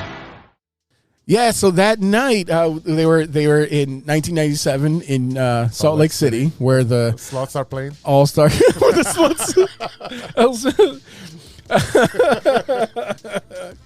So the Bulls and Jazz were tied 2-2 in that 97 NBA Finals in Game 5. He was so sick and suffering from flu-like symptoms that at times he staggered. A dehydrated and exhausted Michael Jordan wills himself to 38 points against the Jazz in a pivotal Game 5, adding to his legend as a clutch performer and relentless competitor. Now, from what I remember, the story was they were really trying to get food. There was nobody around, and eventually they're like, okay, well, here's a pizza spot. And I guess the guy who they actually called to deliver it was a different person, and they were all kind of like standing around his room looking at him to see if he was going to eat it. And the conspiracy is that they poisoned his food, and he had food poisoning going into that game. Yeah, 100%. And the most iconic thing that I remember is Pippen holding him up after he scored a basket and they call timeout, and he's literally carrying Jordan to the bench because Jordan's like, I have nothing left. So lacking energy, the Bulls' future Hall of Famer looked lost in the first quarter and then scored 17 in the second. He struggled in the third and then flickered on in the fourth to score 7 points during a 10-0 run that erased Utah's 77-69 lead. His three-pointer in the final half minute gave Chicago the lead. It did not lose, setting up the infamous video clip of Pippen carrying off Jordan. Yeah, he scored 38 points that night. Jordan came out and said, probably the most difficult thing I have ever done. I almost played myself into passing out just to win a basketball game. Not just any game, though, a finals game. Yeah. Said Phil Jackson came out and said this was a heroic effort, one to add to the collection of efforts that make up his legend. So this is just another one of those moments. This is why we're able to do these type of lists because he had that will, he had that wherewithal, he had that ability and that drive to overcome whatever obstacle was in his way to make sure that everyone knows I'm still the fucking man. Yeah, it's not LeBron, with a hangnail, like, oh, I can't play, or, my lining's off. You had Jordan, who had the will, the intestinal fortitude to say, no matter what, I am going to go out there and carry my team. It didn't matter what the situation was, how I'm feeling. He understood the magnitude of the game being down 2 games. He's like, if we're down 3 games, we're not making it. We're not going to make it. Right. So him putting the whole team on his back, and again, the rest is history. And this is why the lure of Jordan still leans strong. Absolutely. I mean, and look, LeBron never had no moment like that. No. Right? No. LeBron had the campaign about we're all witnesses, right? We're all witnesses to his greatness. And don't get me wrong, LeBron's a great player. Yeah, witness his ass leave Cleveland, leave Miami, leave Cleveland again. He's going to leave LA pretty soon. But every stop he's made, every team that he's played for, he's gotten them a championship.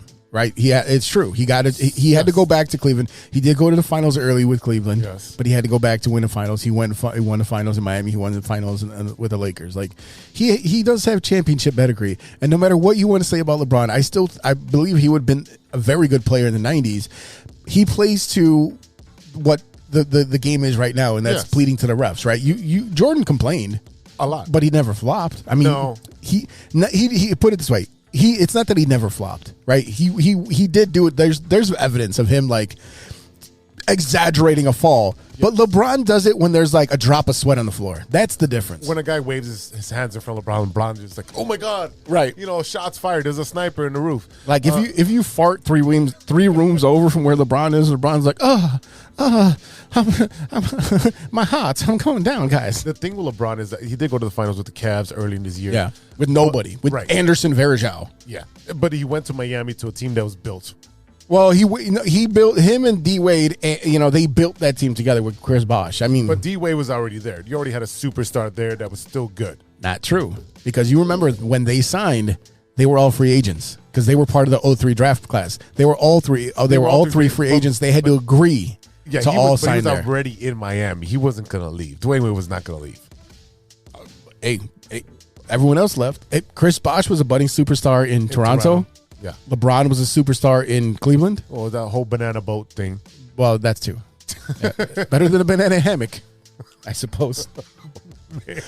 Coming in at number 3 in our all-time Michael Jordan moments. Oh, boy. I'm back. He doesn't want to simply be effective or even be an all-star. He wants to be the best again. He wants to dominate. Can he? And if he can, are the Bulls a championship contender? The atmosphere in Market Square was electric.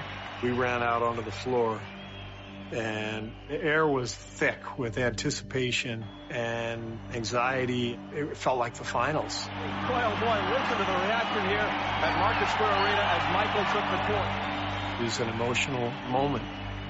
There he was back. 21 months after his last appearance in an NBA game, Michael Jordan has returned, and he's wearing number 45. I didn't want to go to 23 because I knew my father wasn't there to watch me, and I felt it was a new beginning. And 45 was my first number when I played in high school. Oh, man. Yeah. I remember the whole city littered with I'm back, the newspapers, the little leaflets. Yes, it's right there, right in front of you. It says, welcome back, Michael, from the Chicago Tribune. So those who don't remember back in the day when we all used to buy and read newspapers, they used to have the little cardboard insert on the bottom for the advertising. Yes. And whenever the Bulls were in the playoffs, whenever the Bears, they always had a little cardboard cutout, and people would steal them. That's probably how I got mine. But it's essentially the Bulls logo, Chicago Tribune or Sun Times or whatever, and it says, I'm back. And that was the simple words that Michael Jordan provided back to the NBA saying, I'm back. Now, this is after he retired, after his father passed away, after those first 3 championships. He missed all of the 94 season trying to play baseball, which he was terrible at. But it was good. Double against the Cubs? Okay, a double. I had a double stack when I went to the Cubs game last time, so it doesn't really mean much. But yeah, so this is after his first retirement. There's always still to this day a lot of speculation as to why he retired. Was it to him having gambling debts, and David Stern wanted to give him, like suspend the best yeah, player in the world. it's like, how about you're not technically suspended, but we have a handshake deal. There's conspiracy We're never gonna about know. his father being a victim of him owing debts. There's a lot of different stuff, but from what we heard from The Last Dance and just knowing Jordan's history, it really came down to his father always wanted him to play baseball as well. Baseball was his father's first love, so he wanted to give it a shot after his dad passed away. He couldn't stay away very long because he came back with a whole new number in '95.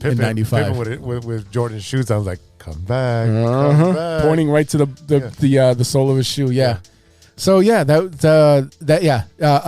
so his agent David Falk sat there for days on end trying to figure out how do we construct a statement to say, be eloquent and be Michael Jordan-esque. What's going to be fitting for Michael Jordan? And Jordan says, after all the things that David Falk presented to him, he's like, scratch that bullshit. And he wrote, I'm back. Fax it. Fax that shit.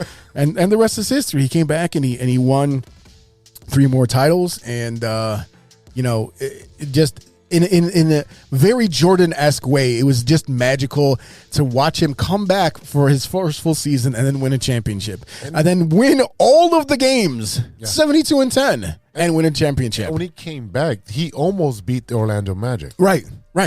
Was that that's the Shaq and Penny Magic? Dennis Scott, who stole the ball at the end. Scott Skiles. I mean, but the guy had not played for 2 years. Right. That's the only way you're gonna get it off of him.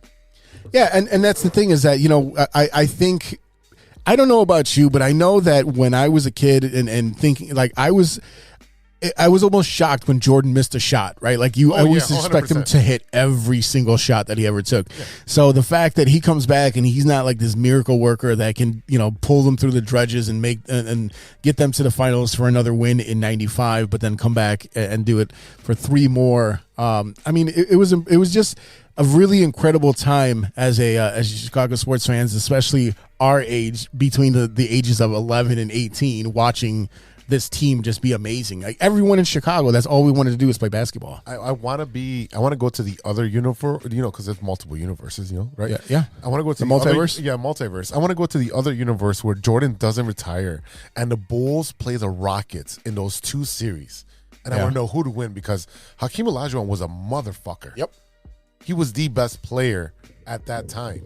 And that team was constructed from 1 to 15 on amazing Sam Cassell and Robert Horry and him. And they had a great team. And had Clyde Drexler, who ended up joining them in the second championship that put him over. I mean, can you imagine the Bulls playing them in a 7-game series? You want to know the funny thing about that is Drexler leaving Portland, and then going down there, and we're talking about the time when we always talked about, like, well, they never jumped ship and they never changed teams. I mean, like, they did, but it wasn't at the end of their career. At the end of the career, it wasn't always on their own volition, right? Like when Rodman came over to the Bulls, right? He had been problem with San Antonio, and that's when he was really dyeing his hair and all that shit, and I don't think people really thought that much about Dennis Rodman anymore at that point in his career. There, like, he's a throwaway. Yes. And the way that he had been acting up and the attitude and just all the weird shit that Rodman did. And they said, we'll give you Will Perdue for him. Yeah, thank God. No, he does post game. Yeah.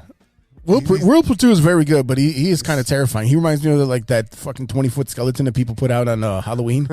And he just, like, you see, is like, it takes him like 6 years to move one arm above his head. He's just so big, it's kind of terrifying. Nightmare Before Christmas. What's the next moment, sir? Number 2 of our top 6 Michael Jordan moments of all time. With Game 6 of the finals on the line, everyone in the Delta Center, Utah Jazz coaches and players included, knew the ball would end up in his hands. For the Chicago Bulls, too, it was another no-brainer. There was no play to call, no screens to set. It was simple. Get it to 23. That Michael Jordan is the go-to guy in the last seconds of any close Bulls game is the worst secret in basketball and still makes no difference. This is the shot over by Russell and the little push that I didn't see. I didn't see a push. What push? Did you see push? I didn't see a push. No, I saw an amazing shot. That's all I saw. I saw everyone's mouth open. Yeah. And here comes the ball. 43.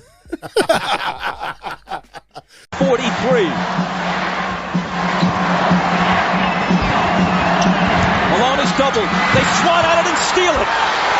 Here comes Chicago. 17 seconds. 17 seconds from Game 7 or from championship number 6. Jordan. Open. Chicago with the lead. He gets Brian Russell with a quick crossover. Look at Brian Russell slips, and Michael pulls up and buries the shot to give him a 1-point lead. That may have been. Who knows what will unfold in the next NBA. Watch Jordan's left hand here as he gives Russell the push. The referee can't see that. One of the greatest shots of all time. And again, this is a different era, right? There's no cell phones at this point, right? So everyone is actually watching the game, and you can see everyone's reaction. I wish I had the money, because I would want that in, like, I don't know, a poster size, humongous poster size color.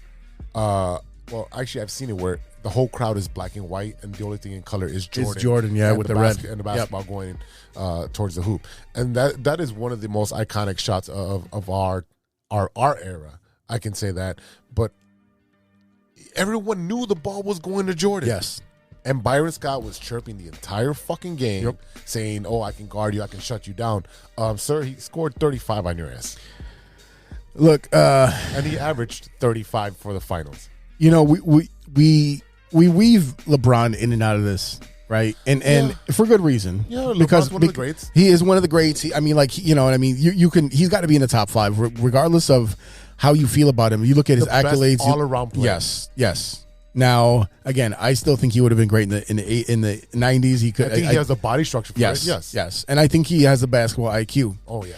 The difference being is that, to me, like, LeBron never has the drive that Jordan did, right? No. Jordan refused to lose. He doesn't have the Kobe Mamba mentality. No. And where do you think Kobe got it from? Kobe emulated. Jordan, I mean, Kobe just ran the blueprint. Yes. That's all he did. Kobe, and whether however you thought about Kobe during his career, I was always like, at the tour when he was getting close to getting a 6th championship, I was kind of like, no, like, fuck Kobe, like, I don't like you, you know what I mean? But like, as you keep going, you realize and you appreciate his greatness, his Kobe did what all of us wanted to do. He was the only one I've ever seen actually be able to emulate Michael Jordan, right down to the way he talked, the way he moved, the way he interacted with the media. Everything. The biggest difference with Kobe is that Kobe actually would give young guys a chance and, you know, talk them up. Like Kobe on the sidelines after his playing career as a retired player, learning Luka Doncic's language so he could talk shit to him on the sidelines. Yes. And Luka's like, "Ooh, what the fuck?"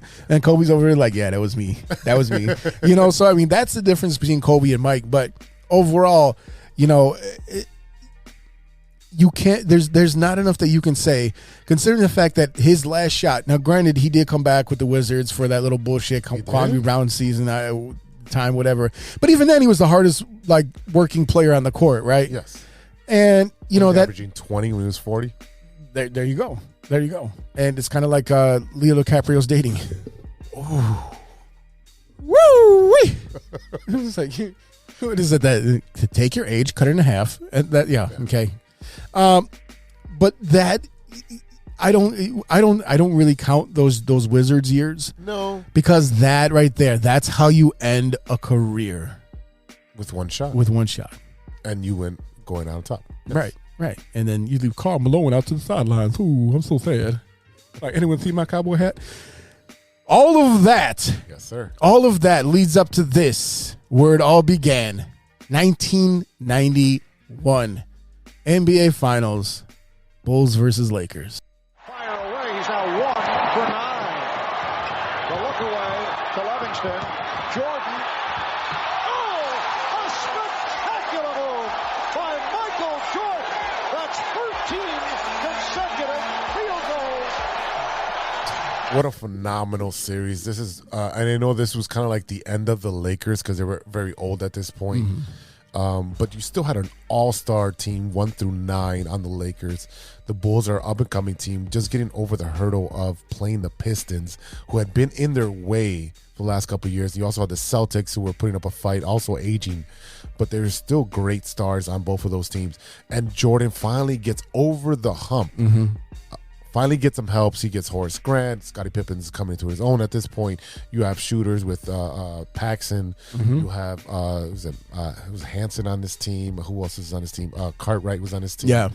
You had a lot of players that were role players that fit the mold to the triangle offense. Yeah, and this is huge. And this is before the European players were here. This is before Steve Kerr. This is before Luke Longley and Tony Kukoc and Bison Daly. Brian Williams, Bison Daly, and so that's look, this was June 12th, 1991. Oh boy, the day that the Chicago Bulls dynasty officially began. They led the LA Lakers in NBA Finals 3-1. The Bulls got big performances out of Jordan and Pippen to wrap up the series in 5 games. Jordan dropped 30 points, 10 assists, and 4 boards, and Pippen posted up 32 points, 13 rebounds, and 7 assists. Pippen should have been the MVP of that series because he shut down Magic Johnson. Yes, I don't disagree, but also, how do you not give it to Jordan? You have to give it to Jordan. I understand that, but if it wasn't for Pippen shutting down Magic, that's a huge accomplishment to shut down a Hall of Fame player. Yeah, who was still pretty good at that point. Oh, he was. Yeah, and after all the stuff that he had been through, like you know what I mean, going back and forth and playing with Kareem and all these great players and. You look at this series was at Showtime, the Showtime Lakers, yes. Both versions of it. The HBO version, the Winning Time version, and the real version that they'll talk about.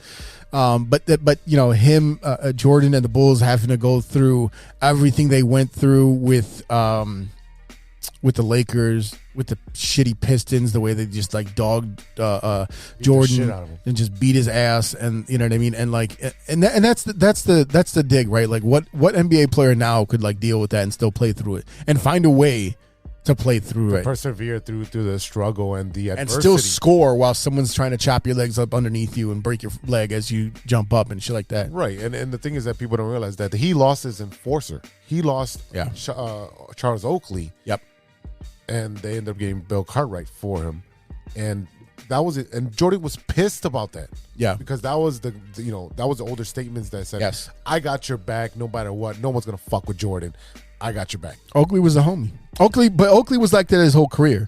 Oakley was like that on the Knicks. Oh yeah, you know what I mean. Like when he came back to the Bulls when he's all gray and shit. Like he just wanted to beat people's ass. That's why we loved him. That's why we loved him, right? But yeah, so this is the.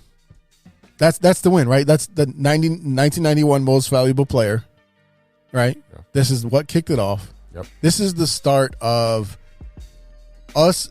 I will say that we were absolutely spoiled in the 90s, and I think because of that, to this day, we're still spoiled by that, where we're sitting here and where other teams do not get a run that way. And regardless of the sport, until you get Tom Brady, you don't get a streak of championships like that, and especially going 6-0 in 3. You don't see 3 three-peats or 2 three-peats like that, right? You know what I mean?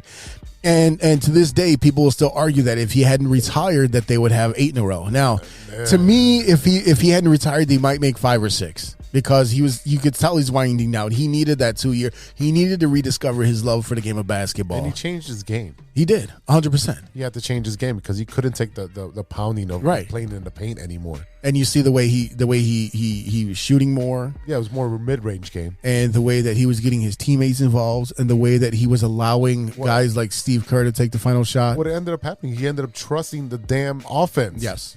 That's what happened. He started trusting the triangle offense because he understood that, okay, if I'm at the top, there's 2 guys that are going to be open. If you move the ball, you're going to have someone open. The triangle offense is made for a passing offense. And what ended up happening is Jordan would clog the ball up. See, the Bulls, Jordan and the Bulls needed Phil Jackson the way the Cubs needed Madden. Oh, okay. Because you change the mindset. You take that pressure off. You're like, look, you need to find these moments within yourself outside of the game of basketball and then bring that to the game of basketball. How do you calm yourself down? Meditation, made them diet, read exercise, books, yeah. yoga, all that shit. I mean, I got half the books in here. Thanks to Mike Logic for bringing them back. 2 years later. Still a quarter of the way read. But I mean, that's the thing is that there is an argument whether was Phil Jackson good or lucky. Why can't you be both? Because look, he was set up. What's his name? Doug Collins was there. Doug Collins was the one that really started the road and Doug Collins. Phil Jackson was Doug Collins' assistant coach. Yeah. He was there to take over from since the beginning. Right, and then you had Tex, and that was the end of the And once he implemented the triangle, and they're like, hey, we're gonna go with the hippie. And Phil Jackson came in and he brought in his yoga and his patchouli stink and his Birkenstocks, and he came in because don't people forget that Phil Jackson won a championship as a player with the Knicks yep. back in the day. That was the last one they won. Jordan and the Bulls needed Phil Jackson just as much as he needed them because he had a key that he was trying to open up that door, yep.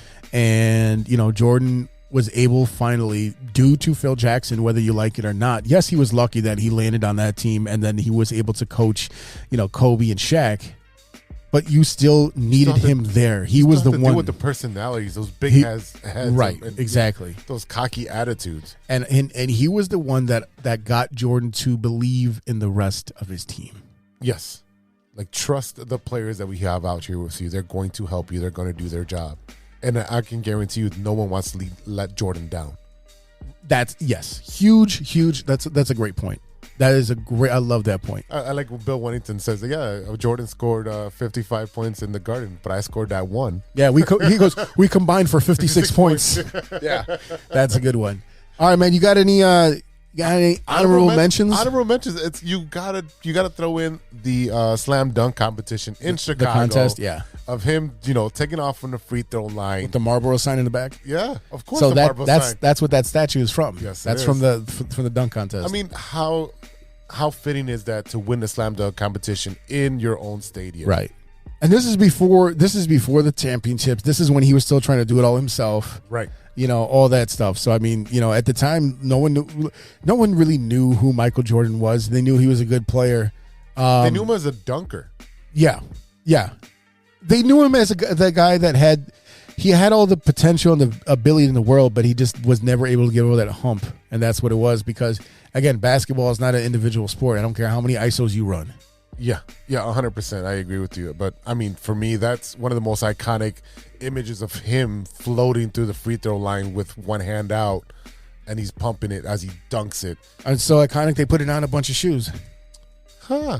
You don't say. Do you have any honorable mentions? There was one that I had in my head.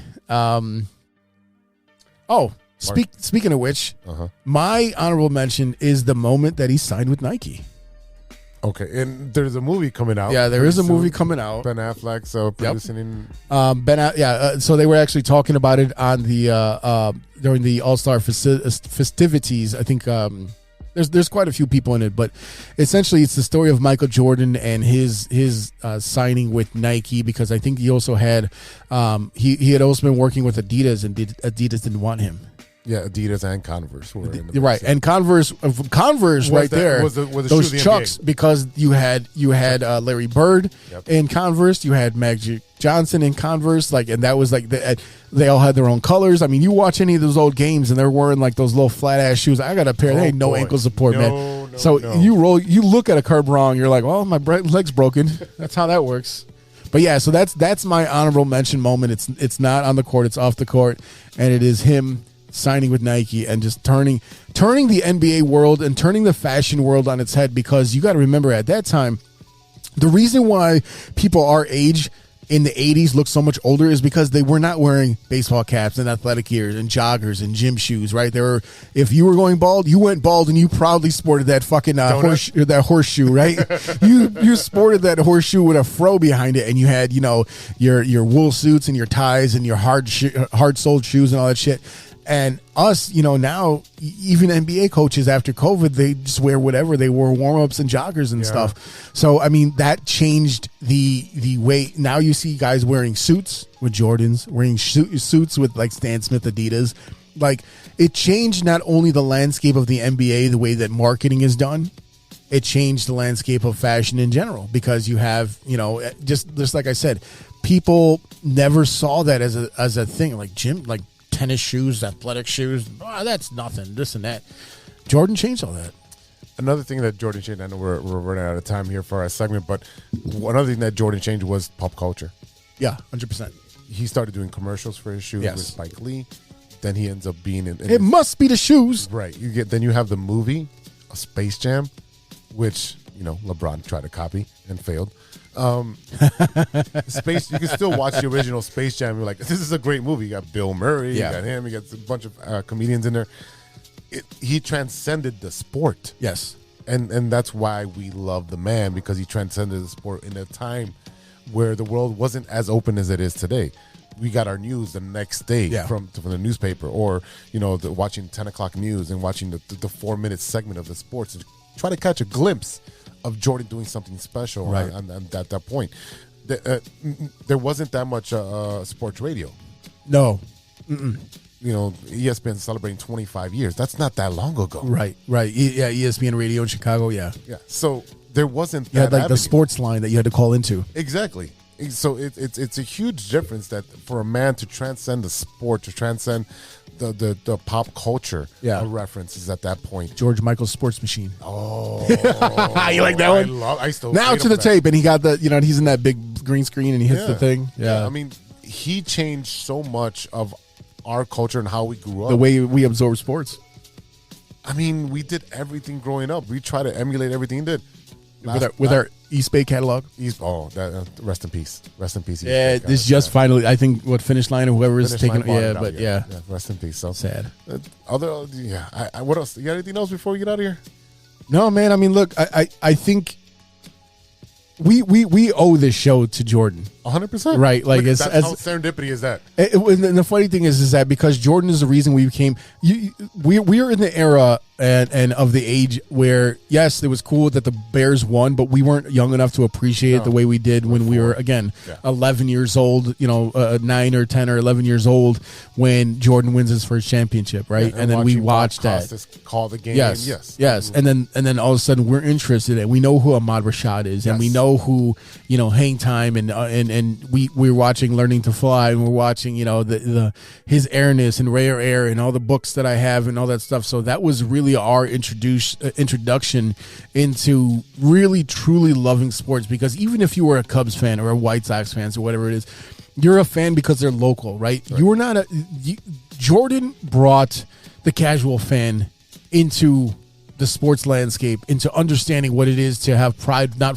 only for your city but the sport, and like just every single day, kids are at the court. Jordan, that's all, even to this day. Well, yeah, I would now I hear because the generational gap, but like I would hear more Kobe, but it's the same thing. Over the last couple of years, I heard COVID. Oh, wow! Way to bang the mics there, but ladies and gentlemen, that is our top 6 Michael Jordan moments. We'll be right back with Stirring the Pot after a quick word from our sponsors. Hey, true Chicago sports fans, show off your Chicago pride with some fresh clothes from Grit Clothing Company. At Grit Clothing, they create that simple yet classic style that represents that Chicago Southside lifestyle. From t-shirts to hoodies, hats to glassware, they've got you covered. Grit has everything you need to represent your Chicago pride. So do it right now. Check out gritclothingco.com and use the promo code TrueFan15. TrueFan15. For 15% off your entire order. Let me say it again. That's gritclothingco.com and use the promo code TrueFan15 for 15% off of your entire order. This is Enrique Calderon coming to you from True Chicago Sports Fan Podcast. Come check me out on social media, Enrique Calderon Official on Instagram and Facebook. Check us out. Y te lo dice Enrique Calderon. Welcome back to the True Chicago Sports Fan Podcast with E-Roc and Big-Z. Oh, yeah. It's that time again, brother. Uh-oh. You know what time it is. Oh, boy. It's time for stirring the pot. All right, what you got for us? So we had a bevy of food that's on Super Bowl Sunday. Okay. And one of the things that we look for over there is, of course, snacks. Because, I mean, I usually do a chili every year. We didn't have that many people this year, so I was like, it's a lot of work. I'm not going to do it. Okay. But we did pick up this dip because, and I've been I've been eating this with the Dots pretzels that Juan put me onto a couple years ago. But at Sam's Club under the brand of Members Mark, there is a bacon, cheddar, and ranch dip, and this is a 24-ounce tub, and I do mean tub, of dip that I've been working through for a while now, and it just takes fucking forever. All right. So right here in front of us, we have the bacon and cheddar ranch dip, and I'm going to have you go ahead and give it a taste. First of all, just look at it and tell me if you think it's going to be good or not. It's a tub. It is a tub. It's like a Tupperware tub. It's huge. It's bacon cheddar. Yeah, a bacon cheddar ranch dip. It's got what is it? Looks like an image of bacon and some cheddar on there on the outside. Yeah, it's got some bacon and cheddar and ranch. Made with real cream cheese, cheddar, applewood smoked bacon. All right, so I got these pretzels and let me see. Turn on the camera here because some dots. There we go. All right, it's not going to stand up. Diggity dots. Yeah. So I have some pretzels here, and I got the bacon cheddar ranch dip, and I'm going to try this. I'm going to dip it really good. I got 2 sticks in there. And, all right, here it goes.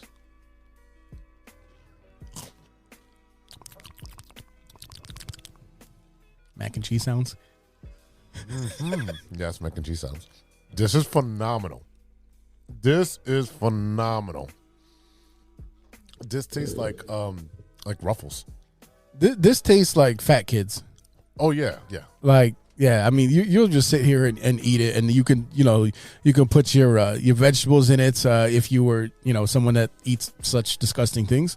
So I mean, yeah, it's legit, man. I was eating it more with the Dots pretzels more than anything else. And I would definitely do the 2-4 and just use it like chopsticks to scoop up as much bacon as I could in my mouth at one time. Going for round 2 here. There you go.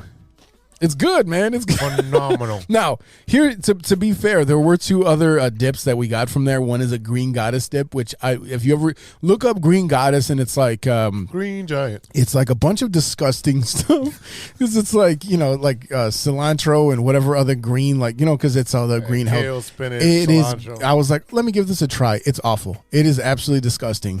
And then for someone like myself who is not a fan of pickles, there was also like this dill flavored dip that my daughter wanted, and that shit was also gross. But I give it a chance, and I was like, nope, y'all can keep them ones, but this one's legit. So this is halfway down the mark. Yeah, we definitely been working at it. Yeah, and I like how he says we, because I'm pretty sure it's been all of him. Oh, get out of here! Get out of here! It is all you. That thing was definitely more full when you got here. A lot more full. Don't give me that bullshit. I like how you put it on me now. Okay. Oh, that was awesome. This is a great dip. Yeah, if you're in Sam's Club vicinity, go order this shit. This is amazing. This is probably gonna last you about 3 months if it's just by yourself. Here's the worst thing is that we picked that up a few weeks ago, right? And I won't eat that much. Like I'll eat it for like a couple minutes and then I'll put it away because I'm like, if I eat too much of it, I know I'm just gonna get sick, right? Yeah. And then for Super Bowl, we got a whole brand new one. Because we're like, okay, we just had we make sure we had plenty of food. We had sandwiches, we had cookies, we had all types of sweets and beer, and yeah, but that was quite a bit. I would put that on my sandwich. Yeah, cold cut sandwich. Yeah. Oh yeah, As a spread? absolutely. Yeah. Oh yeah, I've done that. Where I'm like, no mayo, pull There out we the go. ranch, pull out the ranch, like the ranch dip or whatever.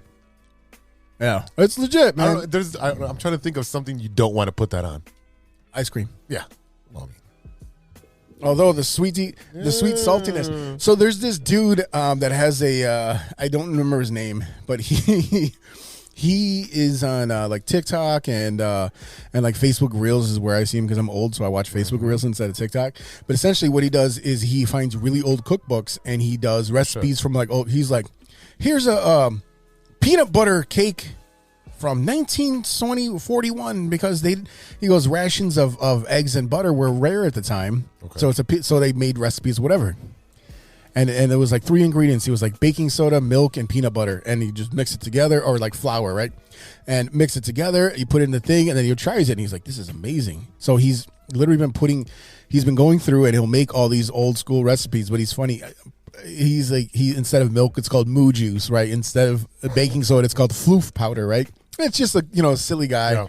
He has like that little poof of hair like Conan O'Brien in his early days and shit. Man. But he's very energetic. And he actually, I don't remember his name, but he just put out a cookbook of all these old school recipes. Wow. So, and he'll try them, and if they're good, they're good. These are the best recipes. But yeah, so that's what that kind of reminds me of. Is like, what wouldn't I try this with? And I was like, hey man, if you ain't got nothing, and rations are slim, eggs are expensive. Yeah, fucking right they are, man. They said what on Easter they're gonna be throwing rocks or something, or you're hiding rocks or whatever. It was something really expensive that you're gonna do instead of like using eggs this year for Easter. Jesus, you have to buy a chicken. That's true too. I mean, maybe we'll get LeBron. Woo! Shots fired. Bang, bang, bang, bang. Full circle. All right, sir. Before we go, what you looking at? What are you watching that isn't sports? Well, now that I'm on the E-Roc schedule where I'm coaching and doing a whole bunch of stuff, I haven't been watching much. But I did watch.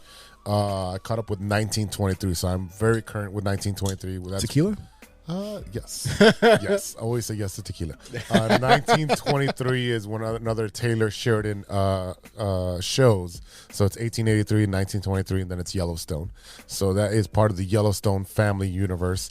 So it is the whole Dutton family, and they're going through the transition of having electricity, having water being brought in, gas. So like that era, bathing and wiping your ass, pretty much. So I got caught up, and I was confused for a good 4 episodes because there's 3 stories going on. There's Harrison Ford story, the current time, and then I thought the second story was him and his wife as early 20s, but apparently not. It's his other son, who was out in Africa, who was out there hunting after the war. Oh, okay. So he was hired as a bounty hunter to hunt down animals and so forth. And then there's another story about a Native American girl, because in that time they took Native Americans from their tribes, the girls, and they put them in schools to re-educate them into the American way. So yeah, teach them God. Yeah, you got to teach them savages about God. Exactly what that is.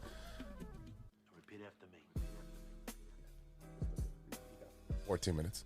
Yeah.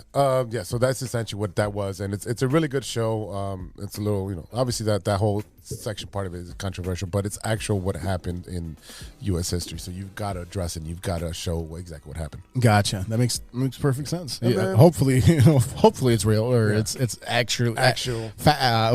Historically factual, actual factual.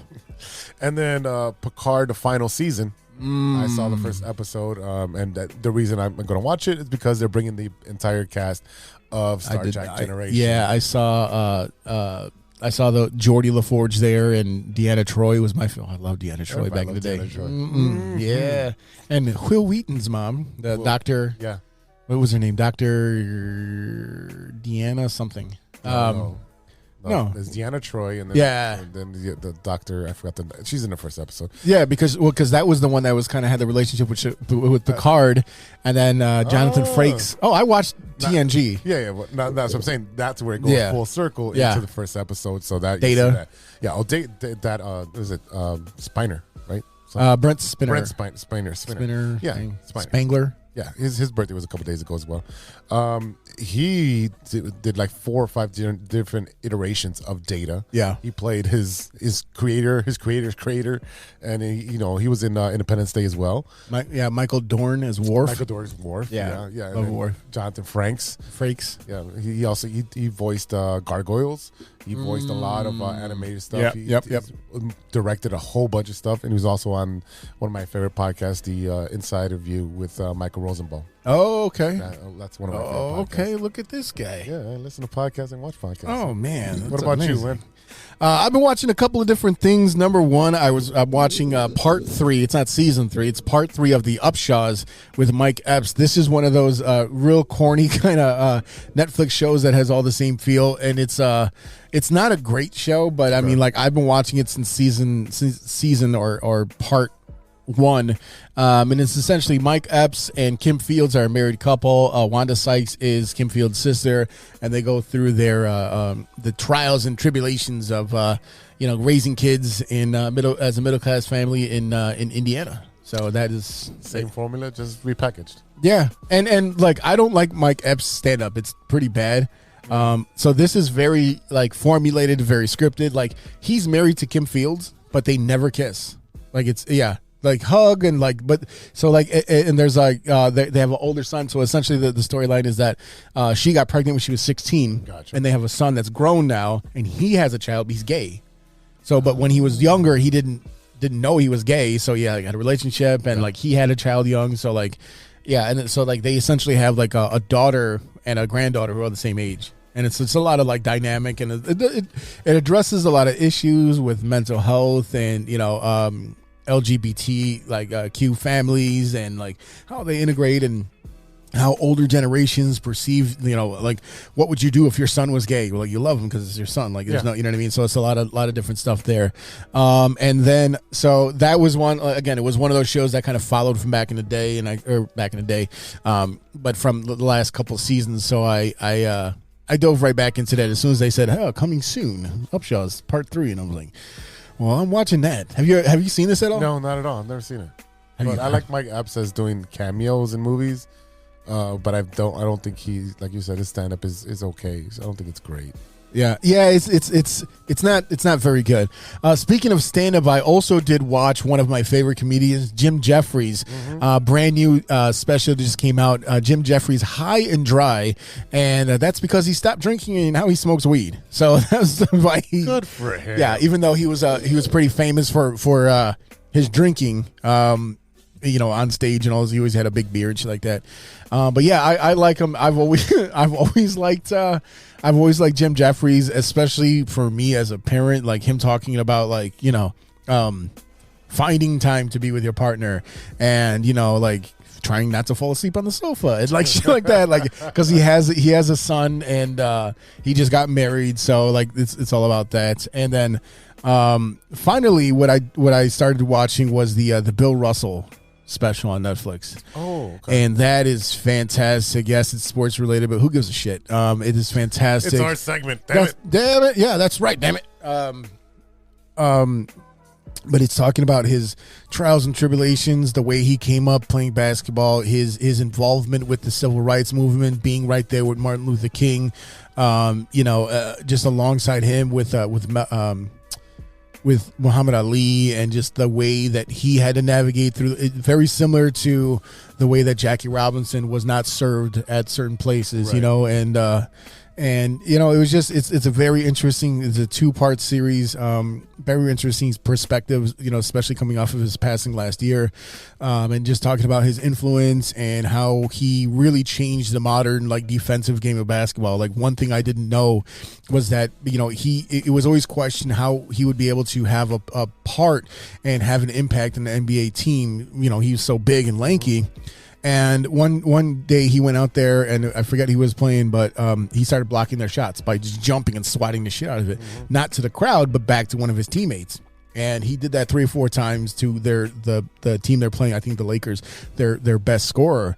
And he comes back to the huddle, and the coach is like, "You can't play defense like that. Defense is played on your feet." He's like, "Okay." So he tried to play that way, and they were just going all over him. So he's like, "I'm going to play the way I know how to play." And and it was literally the first like true shot blocker. Right, so then he wasn't very good offensively, but I mean, like, he has more rings than fingers, right? Like, yep. Okay, shit. Now, could he play today? Probably not.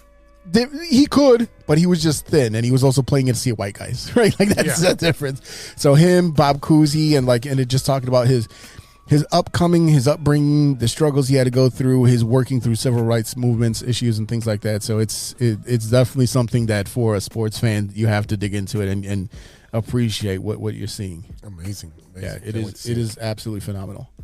Have you seen it at all? No, but it is. I do have Monday off. So. Racist.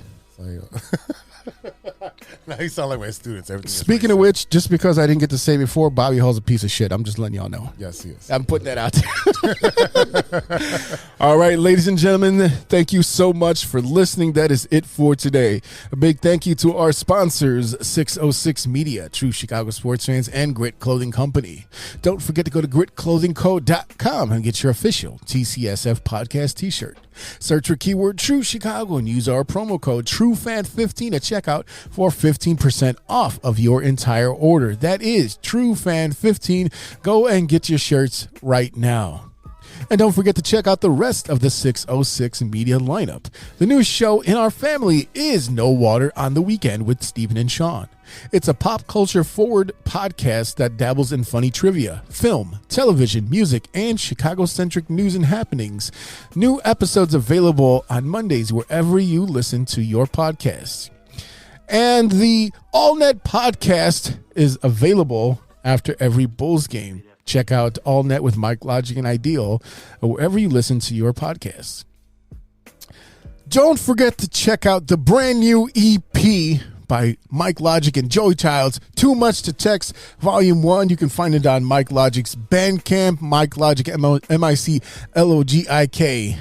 Go and check him out. We just literally did our own little private listening here before we started recording.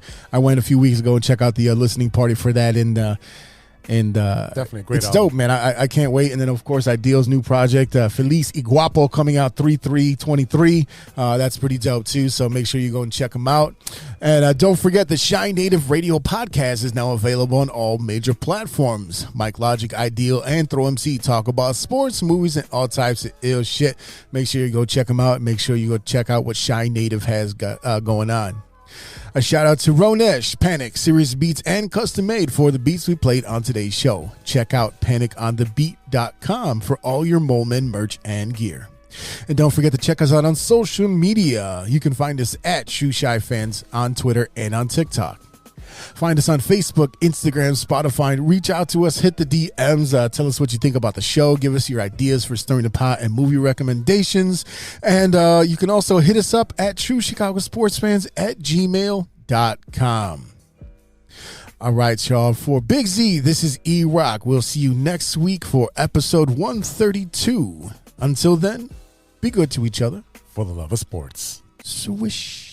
I always like to keep my favorite snack handy. Need a little excitement? Step into a Slim Jim. Oh, yeah. A few moments later. You have a lot of incest. That's real. Shut your mouth. Lover boy. Nature versus nurture, Lodge. Nature always wins. I think he's on steroids. Hasta luego, amigos. Show's over, show's over, show's over.